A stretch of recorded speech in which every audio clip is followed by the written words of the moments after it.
ఏమని చెప్పాడు? అందులో ఇబ్బందులు ఉన్నాయి, అందుకే మిమ్మల్ని పాత విధానానికి వెళ్ళామని చెప్పారు. చెప్పారా లేదా? చెప్పండి. నేను మరి దీన్ని బట్టి ఆ స్పోర్ట్స్ కోటాలో వచ్చి 438 తాలూకా జీవితాలు మరి ఏంటి పరిస్థితి? వాళ్ళ ఉద్యోగ పరిస్థితి ఏంటి? ఆ జీవో స్టాండర్డ్ లేకపోతే ఇచ్చిన జీవోని క్యాన్సిల్ చేసి మళ్ళీ పాత జీవోతో మళ్ళీ వెళ్తున్నామంటే నేను అడుగుతున్నాను. నాకున్న అనుభవంతో ఒక అనుభవం కాదు, నేను వేసిన ప్రశ్న తప్పు, దానికి ఉంది క్లారిటీ ఉందంటే చెప్పనండి, అందుకే చర్చిద్దాం. ఇలాంటివి ఎన్నో ఉన్నాయి. ప్రభుత్వాలు అంటే పాలకపక్షం కానీ ప్రతిపక్షం కానీ ఒక బాధ్యతగా ఒక ట్రస్టెడ్గా రాష్ట్ర ప్రజలకు అందరికీ 5 కోట్ల మంది ప్రజలకు ఉండాలి. అంతేగాని వ్యక్తిగత ఆరాధనలకి వ్యక్తిగత డాంబికాలకి పోవడం కాదు. అది నా తాలూకా అభిప్రాయం. అందుకే నేను చెప్తున్నాను. ఉదయం నుంచి అడుగుతాను లేదు, రోజంతా ఎన్ని గంటలైనా చర్చిస్తాం, మాకు అభ్యంతరం ఉందాం. రాత్రి 8 వరకు ఉందాం, 10 వరకు ఉందాం, 12 వరకు ఉందాం, 2 చర్చిద్దాం అంటే కాదు. మన అసెంబ్లీలో మన ముందెందుకు పెట్టారు, రెండోది ఎందుకు పెట్టారు? అదే వాడు ఇక్కడ పెట్టండి అంటే అక్కడ పెట్టండి, మా ఇష్టం. అంటే ఏ రకంగా ఉందో రాష్ట్ర ప్రజలందరూ ఆలోచించండి. ఈ ప్రభుత్వం తాలూకా తీరాలకు ఉందో, ఈ ప్రభుత్వం తాలూకా ఆలోచన ఏ విధంగా ఉందో, అందుకే మేము డిమాండ్ చేస్తున్నాం. మరి ఎందుకో కానీ ఇవాళ అంతా వచ్చింది కానీ ఆ గ్రూప్ వాళ్ళు మర్చిపోయారు. ఇవాళ ఎజెండాలు రాదు. సరే, అది వాళ్ళ తాలూకా అభిప్రాయం, ప్రభుత్వం ఉంది, పార్టీ తాలూకా అభిప్రాయం, పార్టీ మాకు సంబంధం లేదు. కానీ చెప్తున్నాను, ఇవాళ విషయాన్నే బీఎస్లో డిస్కస్ చేశారమ్మా? లేదు కదా, ఆ విషయం రాలేదు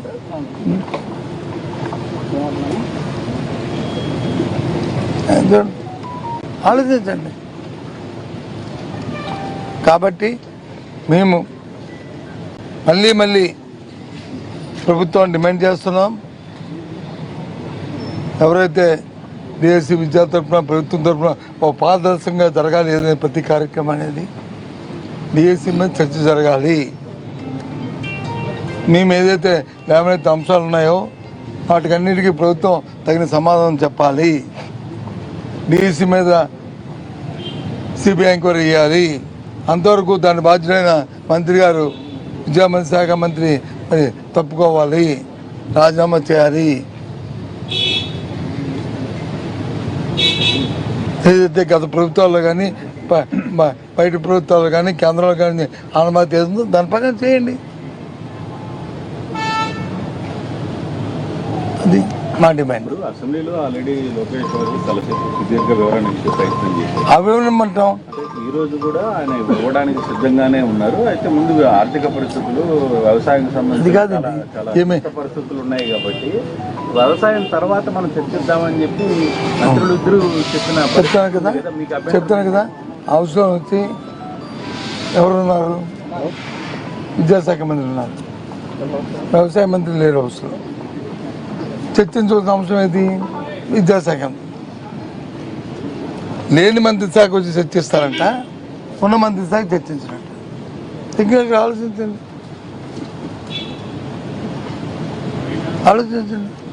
ఈ మంత్రి గారు ఉన్నారు, ఆ మంత్రి గారు లేరు. మరి అసెంబ్లీలో వచ్చి మీకు వచ్చి అక్కడ అత్యవసరం కాదా? అక్కడ అత్యవసరం కాదు అది. ఇక్కడికి వస్తేప్పటికి అత్యవసరం వెళ్ళినా అక్కడ అత్యవసరం కాదు అంటే రాష్ట్ర ప్రజలు పట్ల వాళ్ళకున్న కమిట్మెంట్, కన్సర్న్ ఏంటనేది అర్థమవుతుంది. మేము మొదటి నుంచి ఒకే కన్సర్న్ ఉన్నది, మొదటి నుంచి ఒకే స్టాండ్. మా స్టాండ్ మేము మార్చుకోవట్లేదు, మేము అనట్లేదు. ఫస్ట్ నుంచి ఒకటి. కానీ లేదు, చెప్పండి. మేము చెప్పింది తప్ప మేము మా డిమాండ్ సమంజసమైందా న్యాయమైందా కాదా రాష్ట్ర ప్రజలను ఆలోచించమని కోరుతున్నాను. ఏమంటారు? కాబట్టి మా డిమాండ్ ఇది, దీని మీద జరగాలి. రేపు కూడా మేము మా తాలూకా డిమాండ్ ఇది. మాకు దీని తర్వాత చాలా అత్యవసరం. వాతావరణ పరిస్థితులు ఇళ్ళ గురించి ప్రభుత్వం తీసుకున్న చర్యలు. ఎందుకంటే ఈ ప్రభుత్వం ఎందుకో కానీ మున్సాపు ఉన్నట్టు చంద్రబాబు నాయుడు గారు ఎప్పుడు అధికారంలోకి వచ్చినా, ఈ వెన్నుపోటు పార్టీ ఎప్పుడు అధికారంలోకి వచ్చినా కరువు తాండవిస్తుంటుంది. వాళ్ళు వీళ్ళు ఫ్రెండ్స్ ఆయనతో పాటు కరువును తెస్తుంటారు. ఆయనకి ఎలాగా నాడు ఉంది, వ్యవసాయం సుతంది కానీ చెప్పమాట. అది వ్యవసాయమైనా, వ్యవసాయదారుడన్నా, వ్యవసాయం తాలూకు అంశాలన్నా ఆ పార్టీకి కానీ ఆ నాయకులకి కానీ అసలు ఎలర్జీ. ఎక్కడ చెప్పండి, ఎక్కడ జరుగుతున్నాయి? రాష్ట్రంలో ఏది తీసుకోండి అన్నీ అలాగే ఉన్నాయి. అసలు లాండ్ ఆర్డర్ పోలీస్ వ్యవస్థ లేదే లేదు. ఎంత అన్యాయం అండి. ఇద్దరు సర్పంచ్ పెట్టులు వచ్చి, ఇద్దరు కార్లు వచ్చి గాంధాయిను ఇది వెళ్తున్నాయంటే ఎంత శక్తితో తలంచుకోవాలండి మనం. 2 రోజుల్లో గంధాయిన అరికెట్టేస్తాం, 10 రోజులు అరికేస్తాం. అరికేస్తే 2.5 సంవత్సరాలు అయింది, ఇంకా పెరిగిపోయింది. రోజు ఏదో ఎక్కడో ఒక ఇన్సిడెంట్, రోజు ఎక్కడో ఒక అంశం. ఎంత ఘోరం ఉందండి రాష్ట్రంలో. ఎక్కడైనా ఒక పక్క వ్యవసాయదారుడు హ్యాపీగా లేడు, చదువుకున్నవాడు విద్యార్థి హ్యాపీగా లేడు, ఆరోగ్యం సరిగ్గా లేదు, ఆ శాఖ ఏ శాఖ లేదు. పోనీ ఎక్స్టెండ్ చేయండి, మా డిస్కస్ చేద్దామంటే ఈ 4 రోజులు ఏదో ముక్కుబడికి పెట్టాము అని కమిట్మెంట్కి దానికి అప్లికేషన్ కోసం సబ్ పెట్టి క్లోజ్ చేయడం. అప్లికేషన్ కాదు, కమిట్మెంట్ ఉండాలి. దయచేసి అది మా తన డిమాండ్. ఓకేనా?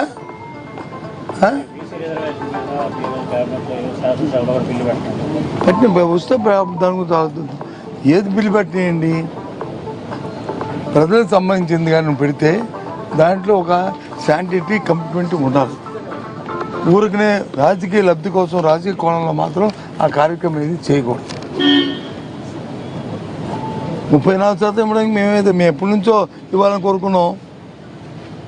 పెడితే మేమైతే కాదే, కానీ దాంట్లో చర్చ లోపిస్తుంది. అది రేపు మాట్లాడదాం, ఇప్పుడు వద్దు, వచ్చినప్పుడు మాట్లాడదాం. సో వచ్చిన తర్వాత నిన్న ముఖ్యమంత్రి గారు క్లియర్ గా మాట్లాడుతూ అసెంబ్లీ సాక్షిగా మీరు నిర్వహించిన పూర్తి కూడా లోపం చేస్తూ ఇప్పుడు దాకా అటువంటి నిర్వహణ ఇప్పుడు చూడలేదని కూడా మాట్లాడారు మీ హయాంలో. ఏదండి గ్రూప్ వన్ ప్రశ్న. అందుకే అది దాంట్లో తప్పులు జరిగితే అవన్నీ కూడా వాళ్ళు లోపభూయిష్టంగా ఉందనుకుంటే ఏమంటే దాని మీద కూడా థర్డ్ పార్టీ సిబిఐ ఎంక్వైరీ చేసి నిన్న తీసుకోమండి. మన పక్క రాష్ట్రాల్లో జార్ఖండ్లో అక్కడ తీసుకున్నారు కదా. తీయమనండి, ఎవరైతున్నారు వాళ్ళు నిజంగా సొసైటీ మీద బాధ్యత ఉంటే, ప్రజల పట్ల వచ్చి కమిట్మెంట్ ఉంటే, రాజకీయ కోణంలో ఆలోచించకుండా వ్యవస్థ పట్ల వ్యవస్థని చేయడానికి చేయమండి, తప్పలేదు. సిబిఐ ఎంక్వైరీ ఏమండి, దానికి సిబిఐ ఎంక్వైరీ ఏమండి, డిఎస్సికి సిబిఐ ఎంక్వైరీ ఏమండి, ఏం తప్పు. మేమేమి ఆర్ నాట్ ఇంగ్లీష్ డిమాండింగ్. అసలు ఇవాళ అంశమే రాలేదు, మరిచిపోయారు. ప్రతిదానికి సిబిఐ ఎంక్వైరీ తోటకూర వ్యాపారమా? సరే, మాట్లాడడానికి ఆయనకి అంత క్లారిటీ ఉంది. ఆయన మాట్లాడడానికి అంత క్లారిటీ ఉంది. ఎందుకని మంత్రి రాజీనామా చేశాడు ఢిల్లీలో?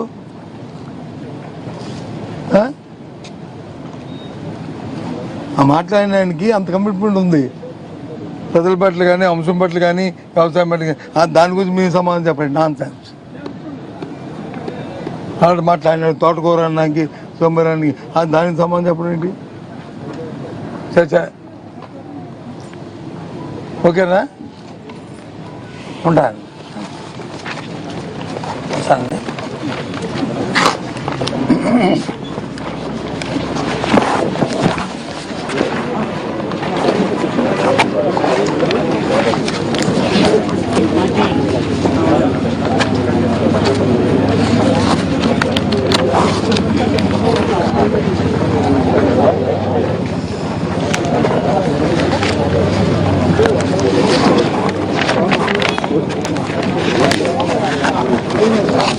మీడియా మిత్రులారా, ఇవాళ శాసన మండలిలో ప్రశ్నోత్తరాల సమయంలో ఈ రాష్ట్రంలో గిరిజన ప్రాంతాల్లో జరుగుతున్నటువంటి ఉద్యమాలకు సంబంధించినటువంటి ఒక ప్రధానమైనటువంటి అంశాన్ని, గిరిజన ప్రాంతాల్లో ఉపాధ్యాయుల ఉద్యోగాలన్నీ కూడా 100% గిరిజన ప్రజానికానికి ఇవ్వాలన్నటువంటి జీవో నంబర్ 3 సుప్రీంకోర్టు కొట్టివేసిన నేపథ్యంలో దాని మీద ఇవాళ రాష్ట్ర వ్యాప్తంగా ఉన్నటువంటి గిరిజన ప్రాంతాల్లో మహా ఉద్యమాలు జరుగుతున్నాయి. నిరుద్యోగులు, విద్యార్థులు వేల సంఖ్యలో గళ నిప్పుతున్నారు. దాని మీద ఈ ప్రభుత్వాన్ని ప్రశ్నించాం. ఇవాళ ఎన్నికల సందర్భంలో చంద్రబాబు నాయుడు గారు ప్రధాన గిరిజన ప్రాంతమైనటువంటి అరకవేలి వచ్చి ఆయన మాట్లాడినటువంటి మాట, జీవో నంబర్ 3కి సుప్రీంకోర్టు కొట్టివేసిన నేపథ్యంలో మళ్ళీ పునరుద్ధరిస్తాను అన్న మాట ఆయన మాట్లాడాడు. ప్రభుత్వం అధికారంలోకి వచ్చే కూటమి ప్రభుత్వం దాదాపు 2.5 సంవత్సరాలు కావస్తుంది. ఈరోజు కూడా జీవో నంబర్ 3కి మీరు తీసుకున్న చర్యలు ఏమిటంటే, న్యాయ నిపుణులతో చర్చిస్తున్నాం, గిరిజనులతో సంప్రదింపులు చేస్తున్నామని మంత్రి సంధ్యారాణి గారు మాట్లాడుతున్నారు. బాధ్యత లేకుండా మాట్లాడుతున్నటువంటి సందర్భం. అంతేకాదు, ఎన్నికల సందర్భంలో యువగడం మేనిఫెస్టో రిలీజ్ చేస్తూ దీనిలో స్పష్టంగా తెలుగుదేశం మేనిఫెస్టో యువగడంలో పేర్కొన్నారు. ఇది 4వ అంశంగా ఏజెన్సీలో ఆదివాసీ ఉపాధ్యాయుల నియామకం, జీవో నంబర్ 3 పునరుద్ధరణ. వాళ్ళు ఇచ్చినటువంటి మేనిఫెస్టో ఇది. కానీ వాళ్ళ డైరెక్ట్గా ప్రభుత్వాన్ని అడుగుతున్నాం, సమాధానం చెప్పకుండా లిఖితపూర్వకంగా మంత్రి గారు కౌన్సిల్ వేదికగా దాటవేసే ప్రయత్నం చేస్తున్నారు. ఇవాళ వైఎస్ఆర్ కాంగ్రెస్ పార్టీ అధికారంలో ఉన్నప్పుడు ఆనాడు మా ముఖ్యమంత్రి గారు జగన్మోహన్ రెడ్డి గారు స్పష్టమైనటువంటి హామీ ఇచ్చారు. 2020లో జీవో కొట్టివేసినప్పుడు వెంటనే ట్రైబల్ అడ్వైజరీ కమిటీ సమావేశపరిచి ఒక రిజల్యూషన్ పాస్ చేయించారు. తప్పకుండా జీవో నంబర్ 3కి ప్రత్యామ్నాయమైనటువంటి ఆలోచన చేయాలి, గిరిజన ప్రాంతాల్లో ఉద్యోగాలన్నీ కూడా గిరిజనులకే ఇవ్వాలి, దీనికి కావాల్సినటువంటి చర్యలన్నీ తీసుకోవాలని ఆ రోజు స్పష్టమైనటువంటి ఆదేశాలు ఇవ్వడం జరిగింది. దాని మీద ట్రైబల్ అడ్వైజరీ కమిటీ మీట్ అయింది. ఒక రిజల్యూషన్ కూడా పాస్ చేసి కేంద్రానికి కూడా పంపించే కార్యక్రమాన్ని మేము చేశాం. 1 కాదు 3 రిజల్యూషన్ పాస్ చేశాం. దానిలో ప్రధానమైనటువంటి అంశాలు, రాజ్యాంగంలో ఉన్నటువంటి 5వ షెడ్యూల్లో క్లాస్ 2A సవరించి 6th షెడ్యూల్లో ఏ విధంగా అయితే ఏజెన్సీ ప్రాంతాల్లో, గిరిజన ప్రాంతాల్లో స్థానిక సంస్థలతో పాటు అక్కడ ఉన్నటువంటి ఉద్యోగ అవకాశాలు కూడా అక్కడ ఉన్నటువంటి గిరిజనులు కల్పిస్తున్నారు, అదేవిధంగా ఈ ప్రాంతాల్లో కూడా 5th షెడ్యూల్లో కూడా ఉన్నటువంటి రాష్ట్రాలలో కూడా, ముఖ్యంగా ఆంధ్రప్రదేశ్, తెలంగాణ రాష్ట్రాల్లో కూడా అదే విధమైనటువంటి పరిస్థితిని రాజ్యాంగంలో ఉన్నటువంటి 5వ షెడ్యూల్లో క్లాస్ 2ని సవరించైనా ఈ పరిస్థితి చేయాలని ఒక రిజల్యూషన్ పాస్ చేసి కేంద్రానికి పంపించే ఏర్పాటు జరిగింది. ఒకవేళ అది సాధ్యం కాకపోతే 2వ రిజల్యూషన్ రాజ్యాంగంలో ఉన్నటువంటి ఆర్టికల్ 371D ప్రకారం ఆంధ్రప్రదేశ్, తెలంగాణ రాష్ట్రాలు అన్ని ప్రభుత్వ ఉద్యోగాలు స్టేట్ యూనిట్గా తీసుకుని చేయాలి. స్టేట్లో ఉన్నటువంటి అన్ని జిల్లాల్లో ఉన్నటువంటి నిరుద్యోగులు సమానమైనటువంటి ప్రాతిపదికన రూల్ ఆఫ్ రిజర్వేషన్ ఇంప్లిమెంట్ చేస్తూ ముందుకెళ్లాలని దాని సారాంశం.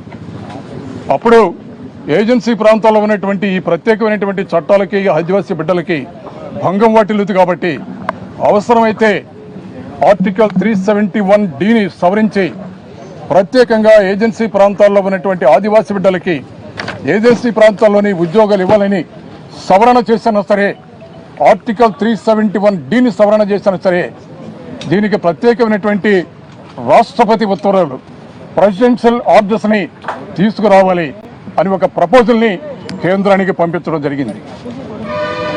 ఇవాళ కూటమి నాయకులకి, ప్రధానంగా ముఖ్యమంత్రి చంద్రబాబు నాయుడు గారికి చెప్తున్నాం, మీకు వీలైతే ఆనాడు జగన్మోహన్ రెడ్డి గారు చేసినటువంటి ప్రయత్నాన్ని ముందుకు తీసుకెళ్ళండి. ఒకవేళ మీకు సాధ్యం కాకపోతే ఆ క్రెడిట్ అంతా జగన్మోహన్ రెడ్డి గారికి వస్తుందని మీరు భయపడితే మీరు ఇమీడియట్గా ట్రైబల్ అడ్వైజరీ కౌన్సిల్ని మీట్ చేయండి. కూటమి ప్రభుత్వం అధికారంలోకి వచ్చి దాదాపు 2.5 సంవత్సరాలు అవుతుంది. ఈరోజు కూడా మాయమాటలు చెప్పి మోసపూరితమైనటువంటి విధానాలతో కాలం వెలుబుచ్చుతున్నారే కానీ కనీసం ట్రైబల్ అడ్వైజరీ కమిటీ మీట్ చేయలే. అంటే చిత్తశుద్ధి లేదు మీకు. ఆదివాసీ బిడ్డలకు ఇచ్చినటువంటి హామీని నెరవేర్చాలన్నటువంటి చిత్తశుద్ధి మీకు లేదు. వాళ్ళ వేలాది మంది ఆదివాసీ బిడ్డలైనటువంటి నిరుద్యోగులు రోడ్డున పడి వాళ్ళ ఉద్యమాలు చేస్తున్నారు. ఇవాళ ఈ ప్రభుత్వాన్ని ప్రశ్నిస్తున్నారు. చంద్రబాబు నాయుడు గారు మీరు ఇచ్చినటువంటి మాట నెరవేర్చండి. వేలాది మంది నిరుద్యోగులు ఇవాళ రోడ్డున పడ్డారు. ఇవాళ మీరు ఇచ్చినటువంటి డిఎస్సీలో కూడా ఉద్యోగాలు రాక వేలాది మంది చదువుకున్నటువంటి నిరుద్యోగుల రోడ్డున పడ్డటువంటి పరిస్థితి ఉంది. ఇవాళ బ్రహ్మాండమైనటువంటి ఉద్యమాలు చేస్తున్నారు. ఉద్యమం చేస్తున్నటువంటి ఆదివాసీ బిడ్డల మీద, సోషల్ మీడియా వర్కర్స్ మీద అణచివేత కార్యక్రమాన్ని చేయబోతున్నారు. మీరు ఇవాళ ఎన్నో వందల మంది వాళ్ళ కేసులు పెడుతున్నారు. మీరు మీ ఆలోచన ఏమిటి? ప్రశ్నించే గొంతుకుని నొక్కివేయటం మీ ఆలోచన, ప్రశ్నించడమే పాపమా మీ ఆలోచన? మీ ప్రభుత్వ విధానాలు చూస్తుంటే ఇవాళ స్పష్టంగా అర్థమవుతుంది. అందుకే ఇవాళ మేము డిమాండ్ చేస్తున్నాం. ఇవాళ మీరు ఎన్నికల సందర్భంలో ఏదైతే మాట ఇచ్చారో ఆ మాటకి కట్టుబడి నిలబడి న్యాయం చేయాలని, ఒకవేళ లేకపోతే రాష్ట్రంలో ఉన్నటువంటి 32 లక్షల మంది ఆదివాసీ బిడ్డల యొక్క విశ్వస్వరూపాన్ని మీరు చూడవలసినటువంటి ప్రమాదం వస్తుంది. ఇవాళ ఆలోచించవలసిందిగా మాట్లాడుతున్నాం. ప్రభుత్వం చెప్పిన మాట మీద నిలబడకుండా ఎస్కేప్ అయ్యే ధోరణి కనుక మీరు ప్రవర్తిస్తే, అడిగినటువంటి ప్రశ్నలకు కూడా సరైనటువంటి సమాధానం ఇవ్వకపోతే తగిన సందర్భం వచ్చినప్పుడు బుద్ధి చెప్పడానికి వాళ్ళ ప్రజలు సిద్ధంగా ఉన్నారని కూడా మనం చేస్తున్నాం. ఇచ్చిన మాట నిలబెట్టండి. వైఎస్ఆర్ కాంగ్రెస్ పార్టీ ఆధ్వర్యంలో ముఖ్యమంత్రి ఆ రోజు జగన్మోహన్ రెడ్డి గారు చేసినటువంటి ప్రయత్నాన్ని కంటిన్యూ చేయండి. ఆదివాసీ బిడ్డలకు న్యాయం చేయండి. ఆదివాసీ నిరుద్యోగులకు న్యాయం చేయండి. ఆదివాసీ ప్రాంతాలలో జియో నంబర్ 3కి ప్రత్యామ్నాయ ఏర్పాట్లు చేయమనేది మా ప్రధానమైనటువంటి డిమాండ్గా మాట్లాడుతున్నాం. Thank you very much. ఇవాళ 2 రోజుల నుంచి వైఎస్ఆర్ పార్టీ డిఎస్సిలో అవకతవకలు జరిగాయి, దాని మీద డిస్కషన్ కావాలని అడుగుతుంటే దాటివేసినంత వరకు గ్రూప్ 1లో అవకతవకలు జరిగాయని డైవర్షన్ పాలిటిక్స్ మొదలెట్టారు. కానీ ఈరోజు ఏమైంది? ఈరోజు దాని గురించి పట్టించుకోవడం మానేశారు. దీని గురించి మాట్లాడడం లేదు ఇవాళ సభలో. జగన్మోహన్ రెడ్డి గారు గ్రూప్ 1 ఏంటి, ఈవెన్ మెడికల్లో అయితే 0 వేకెన్సీ కింద తీసుకొని 40,000 మందిని రిక్రూట్ చేయడం జరిగింది. ఎక్కడ ఇంత ప్రశ్నలు. అలాగే 1,30,000 పైగా సచివాలయాల ఉద్యోగులు ఇవ్వడం జరిగింది. ఎక్కడ కానీ చిన్న ప్రాబ్లం రాలేదు. కానీ వీళ్ళు అవకతవకలు ఇష్టం వచ్చినట్టు పప్పుల బెల్లలాగా పనిచేసి స్పోర్ట్స్ కోటా అని పేరు పెట్టి పనిచేసి దానికి భయపడి ముందుకు రావడం. మేము అడుగుతుంది ఒకటే, ఆ రోజు తిరుమల లడ్డులో పందికోవు గోవు వాసన ఉంది అన్నారు, కానీ ఏసీబీ వచ్చి ప్రూవ్ చేసింది. అలాగే మాకు ఈ పోలీసులు నమ్మకం లేదు. మేము కోరేది ఏసీబీ వాళ్ళ ఇన్వెస్టిగేషన్. ఈరోజు ఇంకో ప్రాబ్లం, ఈరోజు జూనియర్ డాక్టర్స్ రోజుకి 15 గంటలు 16 గంటలు పనిచేస్తారు. వాళ్ళే 90% వర్క్ చేసేది హాస్పిటల్లో జూనియర్ డాక్టర్స్. ఎవరో చీఫ్ వచ్చి రౌండ్స్ చేసి వెళ్ళిపోతే చేసేది జూనియర్ డాక్టర్స్. వాళ్ళు ఈరోజు అడుగుతున్నారు, ఎందుకంటే చాలా రోజులు అయింది, అయ్యా మాకు 30% హైక్ అడుగుతుంటే ఈరోజు 3% ఇస్తారని వాళ్ళ ముఖాన్ని 3 విసిరేస్తున్నారు. కానీ ఇది మాత్రం తప్పకుండా ఈరోజు నిన్నటి వరకు పాపం ఎమర్జెన్సీ ఆపకుండా చేశారు. నిన్నటి నుంచి ఎమర్జెన్సీ ఆపేశారు, ఐసీయూలు క్లోజ్ అయిపోయినాయి, 3000 అడ్మిషన్ రోజు జరిగి ఆగిపోయినాయి, ఓపీ మాత్రమే నడుస్తుంది. అంటే ప్రజలకి ఇది ఒక విధంగా ఎమర్జెన్సీ. అంటే ప్రజా ఆరోగ్యం అంత పట్టించి నిర్లక్ష్యం ఎందుకు ప్రభుత్వానికి? వాళ్ళకి ఏదో సాల్వ్ చేయాలి. ఎందుకంటే డాక్టర్లు చాలా రేరుగా అరుదుగా స్ట్రైకులు చేస్తుంటారు బాధ్యతాయుతంగా. కానీ ఈరోజు వాళ్ళు శాంతియుతంగా చేస్తున్నప్పటికీ అంటే ప్రభుత్వం పట్టించుకుపోవడం నిజంగా ఖండిస్తున్నాం. ఎందుకంటే వాళ్ళు అడిగితే 30% 3% ఇస్తామని అడుగుతున్నారు. కానీ వెంటనే దీనికి గవర్నమెంట్ స్పందించి, అంటే దీనికి ప్రజలు నష్టపోతున్నారు, ప్రజలు ఇబ్బంది పడుతున్నారు, ప్రజా ఇబ్బంది లేకుండా చేయాల్సిన ఆవశ్యకత ఉంది. ఇది వెంటనే దీన్ని పరిష్కరించాలని మేము డిమాండ్ చేస్తాం. YSR thank you. కానీ మనకు టైం అవుతుంది. అందరికీ నమస్కారం. ఈరోజు కూడా చూసాం ప్రభుత్వం ఈ డిఎస్సి మీద జరుగుతున్న అక్రమాల మీద చర్చించమంటే చర్చించకుండా పారిపోయింది. నిన్నటి నుంచి కూడా మా వైఎస్ఆర్ కాంగ్రెస్ పార్టీ కౌన్సిల్లో మొత్తుకుంటూ ఉన్నాం, ఈ డిఎస్సి అక్రమాల మీద చర్చ కావాలి అని చెప్పేసి. కానీ అక్కడ అక్రమాలు జరిగాయి కాబట్టి వీళ్ళు చర్చకు భయపడిపోతూ ఉన్నారు. ఎందుకంటే నిన్న కూడా లోకేష్ గారు అసెంబ్లీలో మాట్లాడారు, అక్కడ ప్రతిపక్షం లేదు కాబట్టి. ఇక్కడ ప్రతిపక్షం ఉంది కదా, మా దగ్గర మాట్లాడాలి. అలాగే అతను చెప్తూ ఉన్నారు, నేను 4 సార్లు సవాల్ చేశాను జగన్మోహన్ రెడ్డి గారు చర్చకు రాలేదు అనేసి. మేము 400 సార్లు మీకు సవాల్ చేస్తూ ఉన్నాం, మీరు చర్చకు రండి. ఎందుకు ఇప్పుడు కౌన్సిల్లో మీరు చర్చకి ఎందుకు భయపడి పారిపోతూ ఉన్నారు లోకేష్ గారు అని నేను అడుగుతూ ఉన్నాను.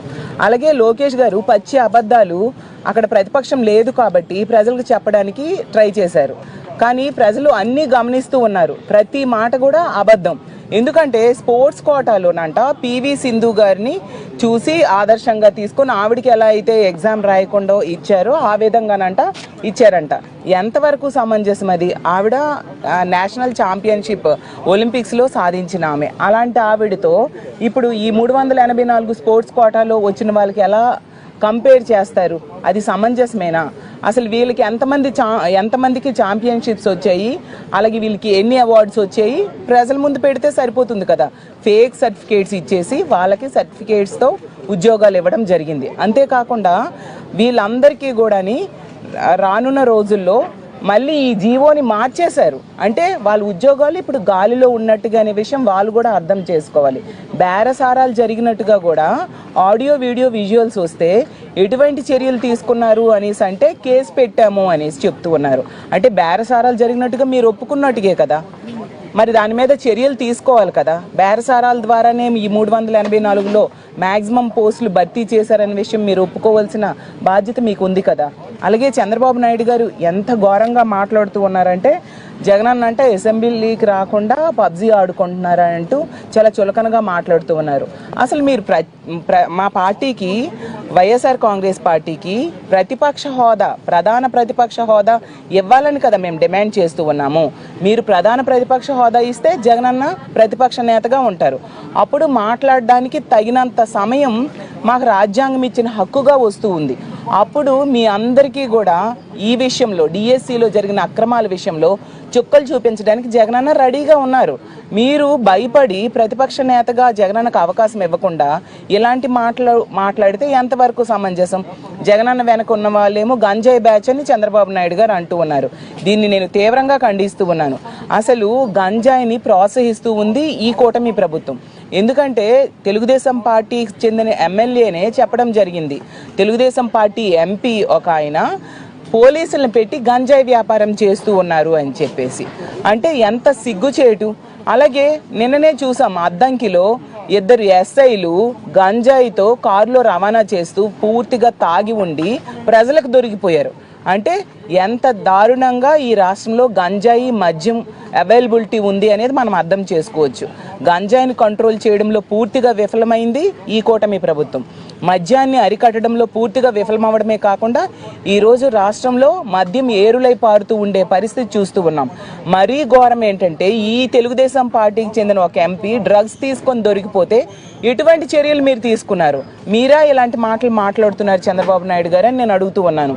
అలాగే చంద్రబాబు నాయుడు గారు ఇంకో మాట కూడా అనడం జరిగింది, జగనన్న టైంలో అంట 10 నుంచి 12 లక్షల మంది విద్యార్థులు గవర్నమెంట్ స్కూల్స్ నుంచి ప్రైవేట్ స్కూల్స్కి వెళ్ళిపోయారు అనేసి. అసలు ఆ మాటలు విని విద్యార్థుల తల్లిదండ్రులు నవ్వుకుంటూ ఉన్నారు. ఎందుకంటే అసలు విద్యా రంగానికి పెద్దపీట వేసింది జగన్మోహన్ రెడ్డి గారు. నాడు నేడు ద్వారా ఎంతగానో స్కూల్స్ డెవలప్మెంట్ కోసం జగనన్న కృషి చేయడం జరిగింది. ఆ రోజు 45,000 స్కూల్స్ డెవలప్మెంట్ నాడు నేడు ద్వారా చేయడం కోసం 8,500 కోట్లు ఖర్చు పెట్టడానికి జగనన్న సంకల్పించారు. అందులో 20,000 స్కూల్స్ అభివృద్ధి ఆల్రెడీ చేయడం జరిగింది. ఇంకో 22,000 స్కూల్స్ అభివృద్ధి చేయడానికి ప్రారంభించారు. ఇంతలోగా గవర్నమెంట్ మారిపోయాక ఈ కూటమి ప్రభుత్వం ఏమైనా ఒక్క అడుగైనా వేసిందా, ఒక్క ప్రహరీ గోడైనా నిర్మించిందా అంటే అక్కడితో అభివృద్ధిని ఆపేసింది. ఎంత దారుణం అంటే ఆన్ గోయింగ్ స్కీమ్ అయిన తల్లికి వందనాన్ని కూడా మొదటి ఏడాది ఆపేసింది. 2వ ఏడాది 20 లక్షల మంది పిల్లలకి ఇవ్వకుండా యజ్ఞామం పట్టిన పరిస్థితి కూడా మనం చూసాం. అలాగే విద్యా కానుకను కూడా 2వ ఏడాదే ఇవ్వలేక చేతులు ఎత్తేసిన పరిస్థితి కూటమి పాలనలో మనం చూస్తూ ఉన్నాం. అన్ని రకాలుగా ప్రభుత్వ పాఠశాలను నిర్వీర్యం చేస్తూ ఉండే పరిస్థితి. అలాగే నిన్న చూసాం సాలూరులో ప్రభుత్వ పాఠశాలలో గోడ కూలి విద్యార్థి చనిపోవడం జరిగింది. అంటే ఎంత దారుణంగా విద్యా రంగాన్ని వీళ్ళు నిర్వీర్యం చేస్తూ ఉన్నారో అర్థం చేసుకోవచ్చు. ఒక స్కూల్ నిడమరులో ఒక స్కూల్ మాత్రమే డెవలప్ చేసి అదే ఈ రాష్ట్రంలో ఉన్న అన్ని స్కూల్స్ డెవలప్ చేస్తామని గొప్పలు చెప్పుకోవడం తప్ప వీళ్ళు సాధించింది ఏమీ లేదు. డిఎస్సిలో తీవ్రమైన అక్రమాలు జరిగాయి అనేది పూర్తిగా స్పష్టమైంది. అక్రమాలు జరిగాయి కాబట్టి దానికి నైతిక బాధ్యత వహించి లోకేష్ గారు రాజీనామా చేయాలని మేము డిమాండ్ చేస్తూ ఉన్నాము. అక్రమాలు బయటపడాలి అంటే ఖచ్చితంగా దీని మీద సిబిఐ ఎంక్వైరీ జరిగితేనా అన్ని నిజాలు బయటకు వస్తాయి. అందుకని సిబిఐ ఎంక్వైరీ కావాలనేసి మేము అడుగుతూ ఉన్నాము. ఎప్పటికైనా మా వైఎస్ఆర్ కాంగ్రెస్ పార్టీ డిమాండ్ చేస్తూ ఉంది ఈ డిఎస్సిలో జరిగిన అక్రమాల మీద. ఒకటి పేపర్ లీకేజ్ విషయం అవ్వచ్చు, లేదా స్పోర్ట్స్ కోటాలో జరిగిన అవకతవకలు, అలాగే బేరసారాలు, స్పోర్ట్స్ కోటాలో ఈ ఉద్యోగాలు అమ్ముకోవడాలు, వీటన్నిటి మీద కూడా సిబిఐ ఎంక్వైరీ వేయాలి. ఇంకోటి కూడా లోకేష్ గారు చెప్తూ ఉన్నారు, ఎస్సీఆర్టీ డైరెక్టరుని అలాగే డిఎస్సి డైరెక్టరుని ఒకరికే ఇచ్చాము ఎందుకంటే తొందరగా ఇది జరుగుతుంది అనేసి. ఎక్కడైనా ఒకటే నేను ప్రశ్నిస్తూ ఉన్నాను లోకేష్ గారికి, ఒక 2 పనులు ఒకరికి ఇస్తే తొందరగా అవుతాయా, అదే 2 పనులు డిఫరెంట్ వ్యక్తులకి ఇస్తే తొందరగా అవుతాయా? ఎప్పుడైనా 2 వ్యక్తులకి ఇస్తే ఫాస్ట్గా అవుతాయి కదా. ఆ మాత్రం కూడా జ్ఞానం లేకుండా మీరు మాట్లాడుతూ ఉంటే ఏమనుకోవాలో అర్థం కాని పరిస్థితి. అంటే ఎంతసేపు కూడా అక్కడ ప్రతిపక్షం లేదు కాబట్టి అసెంబ్లీలో మీకు తోచిన అబద్ధాలు చెప్పేస్తారు, ప్రజలు నమ్మేస్తారు అనుకుంటూ ఉన్నారు. కానీ మేము కౌన్సిల్లో చర్చకు సిద్ధంగా ఉన్నాం. మీరు ఎప్పుడు చర్చ పెడతారో అంతవరకు కూడా మా నిరసన ఇలాగే కొనసాగిస్తామని తెలియజేసుకుంటూ ఇప్పటికైనా దీని మీద సిబిఐ ఎంక్వైరీ వేయండి. బాధ్యత వహించి లోకేష్ గారు, నైతిక బాధ్యత వహించి లోకేష్ గారు రాజీనామా చేయాల్సిందిగా మా వైఎస్ఆర్ కాంగ్రెస్ పార్టీ డిమాండ్ చేస్తూ ఉంది. Thank you. మీరు మాట్లాడుతారా? అందరికీ నమస్కారం. ఈరోజు కూడా శాసన మండలిలో డిఎస్సి మీద చర్చకు రమ్మంటే వాళ్ళు రాలేదు. అదేవిధంగా ఈరోజు నేను బీఎస్సీలో కూడా ఒక మెంబర్ని. బీఎస్సీలో జరిగిన చర్చలు కూడా మాకు ఫస్ట్ డిమాండ్గా మేము డిఎస్సి మీద చర్చ జరగాలి, సభలో చర్చ జరగాలని మేము అడిగాం మండలిలో. అయితే వాళ్ళు డిఎస్సి మీద మేము ఇవ్వము, ఫస్ట్ అగ్రికల్చర్ తీసుకొని తర్వాత డిఎస్సి తీసుకోండి అని చెప్పడం జరిగింది. అంటే ఈరోజు మా వైపు నుంచి డిమాండ్ మేము ఖచ్చితంగా డిఎస్సి రావాలి అని, కానీ వాళ్ళు దానికి ఈ ప్రభుత్వం ఒప్పుకోలేదు. అంటే డిఎస్సి మీద చర్చ ఎప్పుడు జరిగినా మేము సిద్ధము అని చెప్పిన వాళ్ళు ఈరోజు ఇక్కడ మేము అడిగేటప్పుడు ఎందుకు ఈ ప్రభుత్వం చర్చకు రాలేదు అని నేను అడుగుతున్నా. ఈరోజు వాళ్ళే చెప్పారు కదా, ఎక్కడో విద్యాశాఖ మంత్రి గారు ఛాలెంజ్ చేశారు కదా, జగన్ గారి రమ్మనండి, మీరు ఎవరో అండి చర్చకి నేను సిద్ధము అన్నారు. ప్లేసు టైము అన్నీ చెప్తామన్నారు. ఈరోజు ఇక్కడ ప్లేస్ ఉంది, టైం చెప్పాం, అన్నీ సిద్ధంగా ఉన్నప్పుడు ఈ ప్రభుత్వం ఎందుకు సిద్ధంగా లేదు అని నేను అడుగుతున్నా. అంటే మీరు డిఎస్సిని పారదర్శకంగా నడిపించలేదు అనే విషయం మీకు కూడా క్లియర్గా తెలిసింది. సో ఈరోజు మేము ఎవిడెన్స్తో సహా వచ్చాం చర్చకు ఒప్పుకుంటారేమో అని, కానీ ఈ ప్రభుత్వం దీని మీద కూడా చర్చకు సిద్ధంగా లేదు, చర్చ జరగదు ఇంకా అనేది నేను, ఎందుకంటే సిద్ధంగా ఉందంటది కానీ మేము రామని ఏదో ఒక సాకుతో ఈ ప్రభుత్వం వెనక్కి వెళ్ళడం జరుగుతోంది. అయితే ఈరోజు నిన్న వాళ్ళే క్లియర్గా నిన్న సభలో చెప్పినప్పుడు, లోకేష్ గారు చెప్పినప్పుడు నవీన్ విషయమే తీసుకుంటే మంత్రి గారు ఒక విధంగా చెప్పారు. అదే సబ్జెక్టు మీద సెక్రటరీ గారు కోన శశిధర్ గారు ఎప్పుడైతే ప్రెస్ మీట్ చెప్పాడో ఆయన ఒక విధంగా చెప్పాడు. ఇది చాలా క్లియర్గా వినాల్సిన విషయం, రాష్ట్ర ప్రజలందరూ కూడా తెలుసుకోవాల్సిన విషయం. ఎందుకంటే నవీన్ది అవుట్ సోర్సింగ్ ఉద్యోగి, ఆ అబ్బాయి ఎన్ఓసి వల్ల అని చెప్తున్నారు. ఆయన ఐడి మేము బ్లాక్ చేశాము అని ఈయన మినిస్టర్ గారు చెప్పారు. ఒకసారి శశిధర్ గారు చెప్పినప్పుడు ఆయన ఎన్ఓసి ఇవ్వాలి, అయినప్పటికీ కూడా మేము ఆయన ఐడి బ్లాక్ చేయలేదు అని ఆయన చెప్తారు. అంటే ఇక్కడ ఎక్కడ అంటే వాళ్ళకే ఒక కన్ఫ్యూజన్లో ఈ విద్యా వ్యవస్థ నడుస్తుందా అని నేను ఈ సందర్భంగా అడుగుతున్నా. ఎందుకంటే ఈరోజు ఏది కూడా ఒక క్లారిటీగా రావట్లేదు. ఒకటి ఏదన్నా అడిగినా కూడా ఒక క్లారిటీ లేదు. ఈరోజు పివి సింధుతో కంపేర్ చేయడం అనేది నిజంగా, ఎందుకంటే ఒక క్రీడా రంగాన్నే అవమానపరిచినట్టు. ఎందుకంటే పివి సింధు అన్న ఆవిడ అందరికీ తెలుసు, ఆమె ఎప్పుడు స్కూల్ గేమ్స్ నుంచి ఇంటర్నేషనల్ గేమ్స్ అడిగినప్పుడు ఆమె ఏంటి ఎలా ఆమె గురించి ప్రతి ఒక్కరికి తెలుసు. ఈరోజు ఆమెతో ఇక్కడ వీళ్ళు ఏదైతే బ్యాక్ డోర్ ద్వారా పోస్టులు ఇచ్చారో వాళ్ళని కంపేర్ చేయడం మంచిది కాదు. అంటే కొంతమందికి మంచిగా వాళ్ళ టాలెంట్ని బట్టి రావచ్చు, కొంతమంది ఫేక్ సర్టిఫికెట్లు 100% వచ్చారు. సో వాళ్లకు నేను తెలియజేసేది ఏంటంటే ఖచ్చితంగా వాళ్ళను సింధుతో పోల్చడం అనేది మంచిది కాదని తెలియజేస్తున్నాం. అదేవిధంగా ఈరోజు ఇంకా డిఎస్సిలో చూసుకుంటే చాలా వరకు అక్రమాలు జరిగాయి. దాని మీద సిబిఐ ఎంక్వైరీ చేయాలని మేమంతా కూడా గట్టిగా డిమాండ్ చేస్తున్నాం. ఈరోజు ఏ వ్యవస్థ తీసుకున్నా కూడా ఈరోజు ఈ ప్రభుత్వం అధికారంలోకి వచ్చినప్పటి నుంచి ఈరోజు విద్యా వ్యవస్థ తీసుకుంటే ఏదైతే జగన్మోహన్ రెడ్డి గారు విప్లవాత్మకమైన మార్పులు తెచ్చారో ఈరోజు విద్యారంగాన్ని విధ్వంస రంగంగా మార్చడం జరిగింది. ఎందుకంటే మీరు చూసుకున్నారు, ఈరోజు ఎక్కడ చూసినా కూడా డ్రాప్ అవుట్స్ పెరిగిపోతున్నాయి. ప్రభుత్వ స్కూళ్ళలో డ్రాప్ అవుట్స్ పెరిగిపోవడం అంటే ఈ ప్రభుత్వానికి పేద విద్యార్థులన్నా పేదోళ్ళన్నా కూడా ఏమాత్రం చిత్తశుద్ధి లేదా అని నేను అడుగుతున్నా. ఎందుకంటే ఈరోజు ఏదైతే ఈ ప్రభుత్వము వాళ్ళ అధికారంలోకి వచ్చే ముందు ఖచ్చితంగా వాళ్ళకు అమ్మఒడి కానీ అదేవిధంగా మిడ్ డే మీల్స్ కానీ ఇవన్నీ కూడా ఒక క్వాలిటీ లేకుండా ఈరోజు మిడ్ డే మీల్ కూడా ఎక్కడా క్వాలిటీ లేదు. అదేవిధంగా వాళ్ళు ఇవ్వాల్సిన అమ్మఒడి అంటే దాన్ని కూడా వాళ్ళు ఫస్ట్ ఫేజ్లో వాళ్ళు ఇవ్వకుండా పోవడం. అంటే ఈ రకంగా ఏదైనా కూడా ఈరోజు విద్యా వ్యవస్థ విద్యకు సంబంధించి పేద విద్యార్థులకు సంబంధించి దాంట్లో పూర్తిగా నెగ్లెక్ట్ చేయడం, విద్యా కానుక కావచ్చు ప్రతి ఒక్కటి. కాబట్టి దానికి కంపల్సరీ ఈరోజు అందరూ కూడా డ్రాప్ అవుట్స్ ఎక్కువ పెరిగిపోయినాయి. ఈరోజు మేము వేసిన క్వశ్చన్ కూడా ఈరోజు చూసుకుంటే ఈరోజు ఇదే అండి. ఈరోజు మన దాంట్లో ప్రభుత్వ పాఠశాలల్లో విద్యార్థులు 2023-24కు 40 లక్షల మంది పైన విద్యార్థులు ఉంటే ఈరోజు ఈ 26-27కు చూసుకుంటే 34 లక్షల మంది, అంటే దాదాపుగా 6 లక్షల మంది విద్యార్థులు డ్రాప్ అవుట్ కావడం. ఇంకా వాళ్ళు ఏం చెప్తున్నారు, ఈ దీంట్లో ప్రకారం ఈ ఇయర్ కొంచెం పెరుగుతున్నారు, కొంచెం పర్సెంటేజ్ పెరిగింది అని చెప్పడం జరుగుతుంది.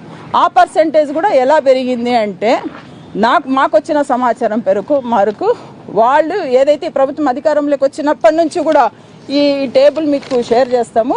ప్రతి చోట చూసుకోండి, జగన్మోహన్ రెడ్డి గారు అధికారంలో ఉన్నప్పుడు ఈ ప్రభుత్వం అధికారంలోకి వచ్చినప్పటి నుంచి ఇయర్ వైజ్ ఇక్కడ ఇయర్ వైజ్ కూడా క్లియర్గా ఇవ్వడం జరిగింది. ప్రభుత్వ పాఠశాల అదే విద్యార్థులు ఒకసారి క్లియర్గా చూడండి. ఇవి చూసిన తర్వాత ఎవరి హయాంలో స్ట్రెంత్ ఎక్కువ ఉంది, ప్రభుత్వ పాఠశాలలో చదివే వాళ్ళు ఎవరి హయాంలో ఎక్కువగా ఉన్నారు, ఎవరి హయాంలో డ్రాప్ అవుట్స్ ఉన్నాయి అనే విషయం మీకు క్లియర్గా తెలుస్తుంది. ఈరోజు వాళ్ళు చెప్పడం కూడా ఇప్పటికీ వాళ్ళు 3 years కంప్లీట్గా స్ట్రెంత్ తగ్గుతూ ఉంటే ఈ లాస్ట్ ఇయర్లో పెరిగింది అని చెప్పడానికి రీజన్ ఏంటంటే మాకు వచ్చిన సమాచారం వరకు వాళ్ళు ప్రైవేట్ స్కూళ్ళకు చెప్పి మీ దగ్గర ఉన్న స్ట్రెంత్ మీకు వచ్చిన అడ్మిషన్స్ ఈ సంవత్సరము మాకు ఇవ్వండి, అయిన తర్వాత మేము ఎప్పుడైతే యూడైస్లో తీసుకున్న తర్వాత మళ్ళీ మీకు వచ్చిన అడ్మిషన్లు వచ్చిన విద్యార్థులను మీరు వెనక్కి తీసుకోండి అని అన్నట్టు మాకైతే ఒక సమాచారం వచ్చింది. సో అప్పుడు దానికోసం ఈ కొంచెం ఈ పాయింట్లో పెరిగిందని నేను తెలియజేస్తున్నాను. అంటే ఈ రకంగా ఎక్కడా కూడా ఈరోజు ఎక్కడా కూడా క్వాలిటీ లేకోకుండా ఇది చేయడం అనేది ఈ ప్రభుత్వానికి మంచిది కాదు. అదే ఈరోజు చాలా వరకు ఆంధ్ర రాష్ట్రంలో పర్సెంటేజ్ తీసుకుంటే ఈరోజు దాదాపుగా ప్రైమరీ స్కూళ్ళల్లో 3.7% తగ్గింది. అదేవిధంగా సెకండరీ దాంట్లో 11% తగ్గింది రాష్ట్ర స్థాయిలో. అదే జాతీయ స్థాయిలోకి తీసుకుంటే దాదాపుగా ప్రైమరీ స్కూల్ తీసుకుంటే 3% తగ్గింది, అదేవిధంగా సెకండరీ తీసుకుంటే 8% తగ్గింది. అంటే ఈరోజు జాతీయ స్థాయి కన్నా రాష్ట్ర స్థాయిలో డ్రాప్ అవుట్స్ ఎక్కువ ఉన్నాయి. ఈ డ్రాప్ అవుట్స్ ఎక్కువ ఉండడం వల్ల కూడా సెంట్రల్ నుంచి వాళ్ళు కూడా ఈ ప్రభుత్వాన్ని హెచ్చరించినట్టు తెలుస్తోంది.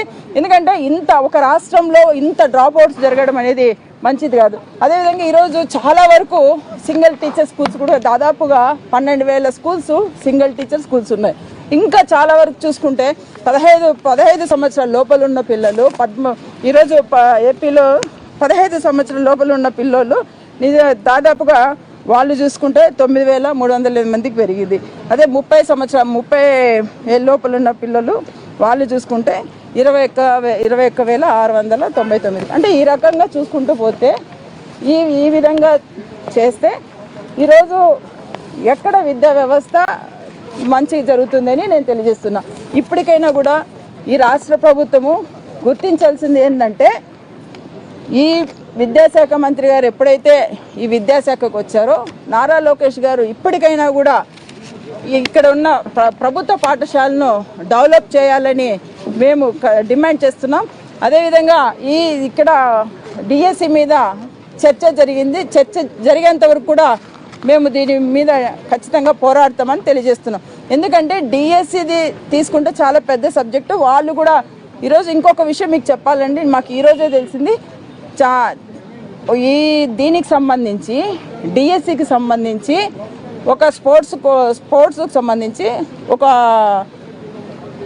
దానికి సంబంధించి ఒక ప్రెసిడెంట్, అంటే నేను ఇక్కడ పేర్లు మెన్షన్ చేయను, వాళ్ళు ఆ ప్రెసిడెంట్ ఒక ఆయన మేము నా సైన్ ఫోర్జరీ చేశారు అన్నారు కొన్ని సర్టిఫికెట్లలో. సో ఇలాంటివి కూడా మా దృష్టికి వస్తున్నాయి. ఈ స్పోర్ట్స్ సర్టిఫికెట్కి సంబంధించి ఫేక్ సర్టిఫికెట్స్ పెట్టిన వాళ్ళు ఎవరైతే దానిలో అసోసియేషన్కి సంబంధించిన ప్రెసిడెంట్స్ ఉంటారో మాది ఫోర్జరీ చేసి సంతకాలు పెట్టారు అని ఆయన కూడా ఒక లెటర్ పెట్టినట్టు మాకు తెలిసింది. సో ఇవన్నీ కూడా అంటే రోజుకు ముందుకు వస్తున్నారు. సో ఇవన్నీ ఇది చర్చకు వస్తే ఖచ్చితంగా వీటి ఆధారాలన్నీ కూడా ఆధారాలతో సహా మేము చర్చిస్తామని తెలియజేస్తున్నాం. Thank you. సో నేను మాట్లాడతాను, మీకు ఎవరైనా పర్వాలేదా? పోయిన టైం అయింది మీకు.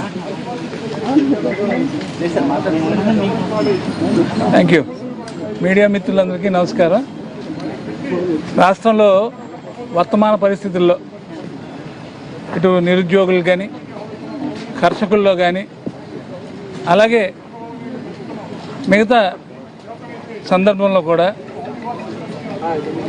ఈ ప్రభుత్వం దృష్టికి ఓ నిర్మాణాత్మకమైనటువంటి ప్రతిపక్షంగా వారికి రాష్ట్రంలో ఉన్నటువంటి పరిస్థితుల్ని తెలియజేసి ప్రభుత్వం ద్వారా జరగవలసినటువంటి కార్యక్రమాలని చేపట్టేందుకు మరి ప్రభుత్వాన్ని మేల్కొల్పాలని, ప్రభుత్వం ద్వారా జరగవలసినటువంటి మంచి కార్యక్రమాలు జరిపించడానికి మేము శాసన మండలిలో వైఎస్ఆర్ కాంగ్రెస్ పార్టీకి సంబంధించినటువంటి మేమందరం కూడా నిరుద్యోగులకి ఈ డిఎస్సి వల్ల ఎటువంటి హాని జరిగింది, ఎటువంటి అన్యాయం జరిగింది, అలాగే కర్షకులకి ముఖ్యంగా రైతులకి ఎన్నెన్నో తీవ్రమైనటువంటి పరిస్థితుల్లో వారికి చేపట్టవలసినటువంటి చర్యలు ప్రభుత్వం ఏం తీసుకోవాలి, అలాగే శాంతి భద్రతల సమస్య మీద కూడా మాట్లాడదామని అనేక సందర్భాల్లో అనేక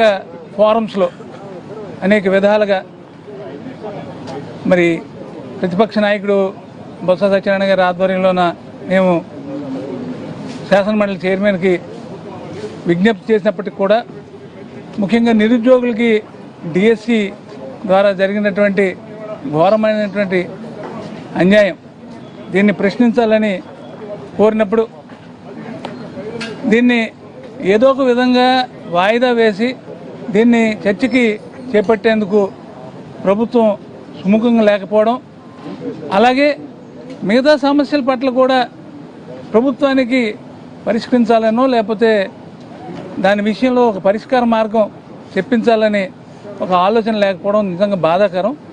ఏది ఏమైనప్పటికీ కూడా నిన్న లోకేష్ గారు ప్రారంభం రోజునాడు ఇదే డిఎస్సి మీద మరి శాసనసభలో ఒక స్టేట్మెంట్ ఇచ్చారు.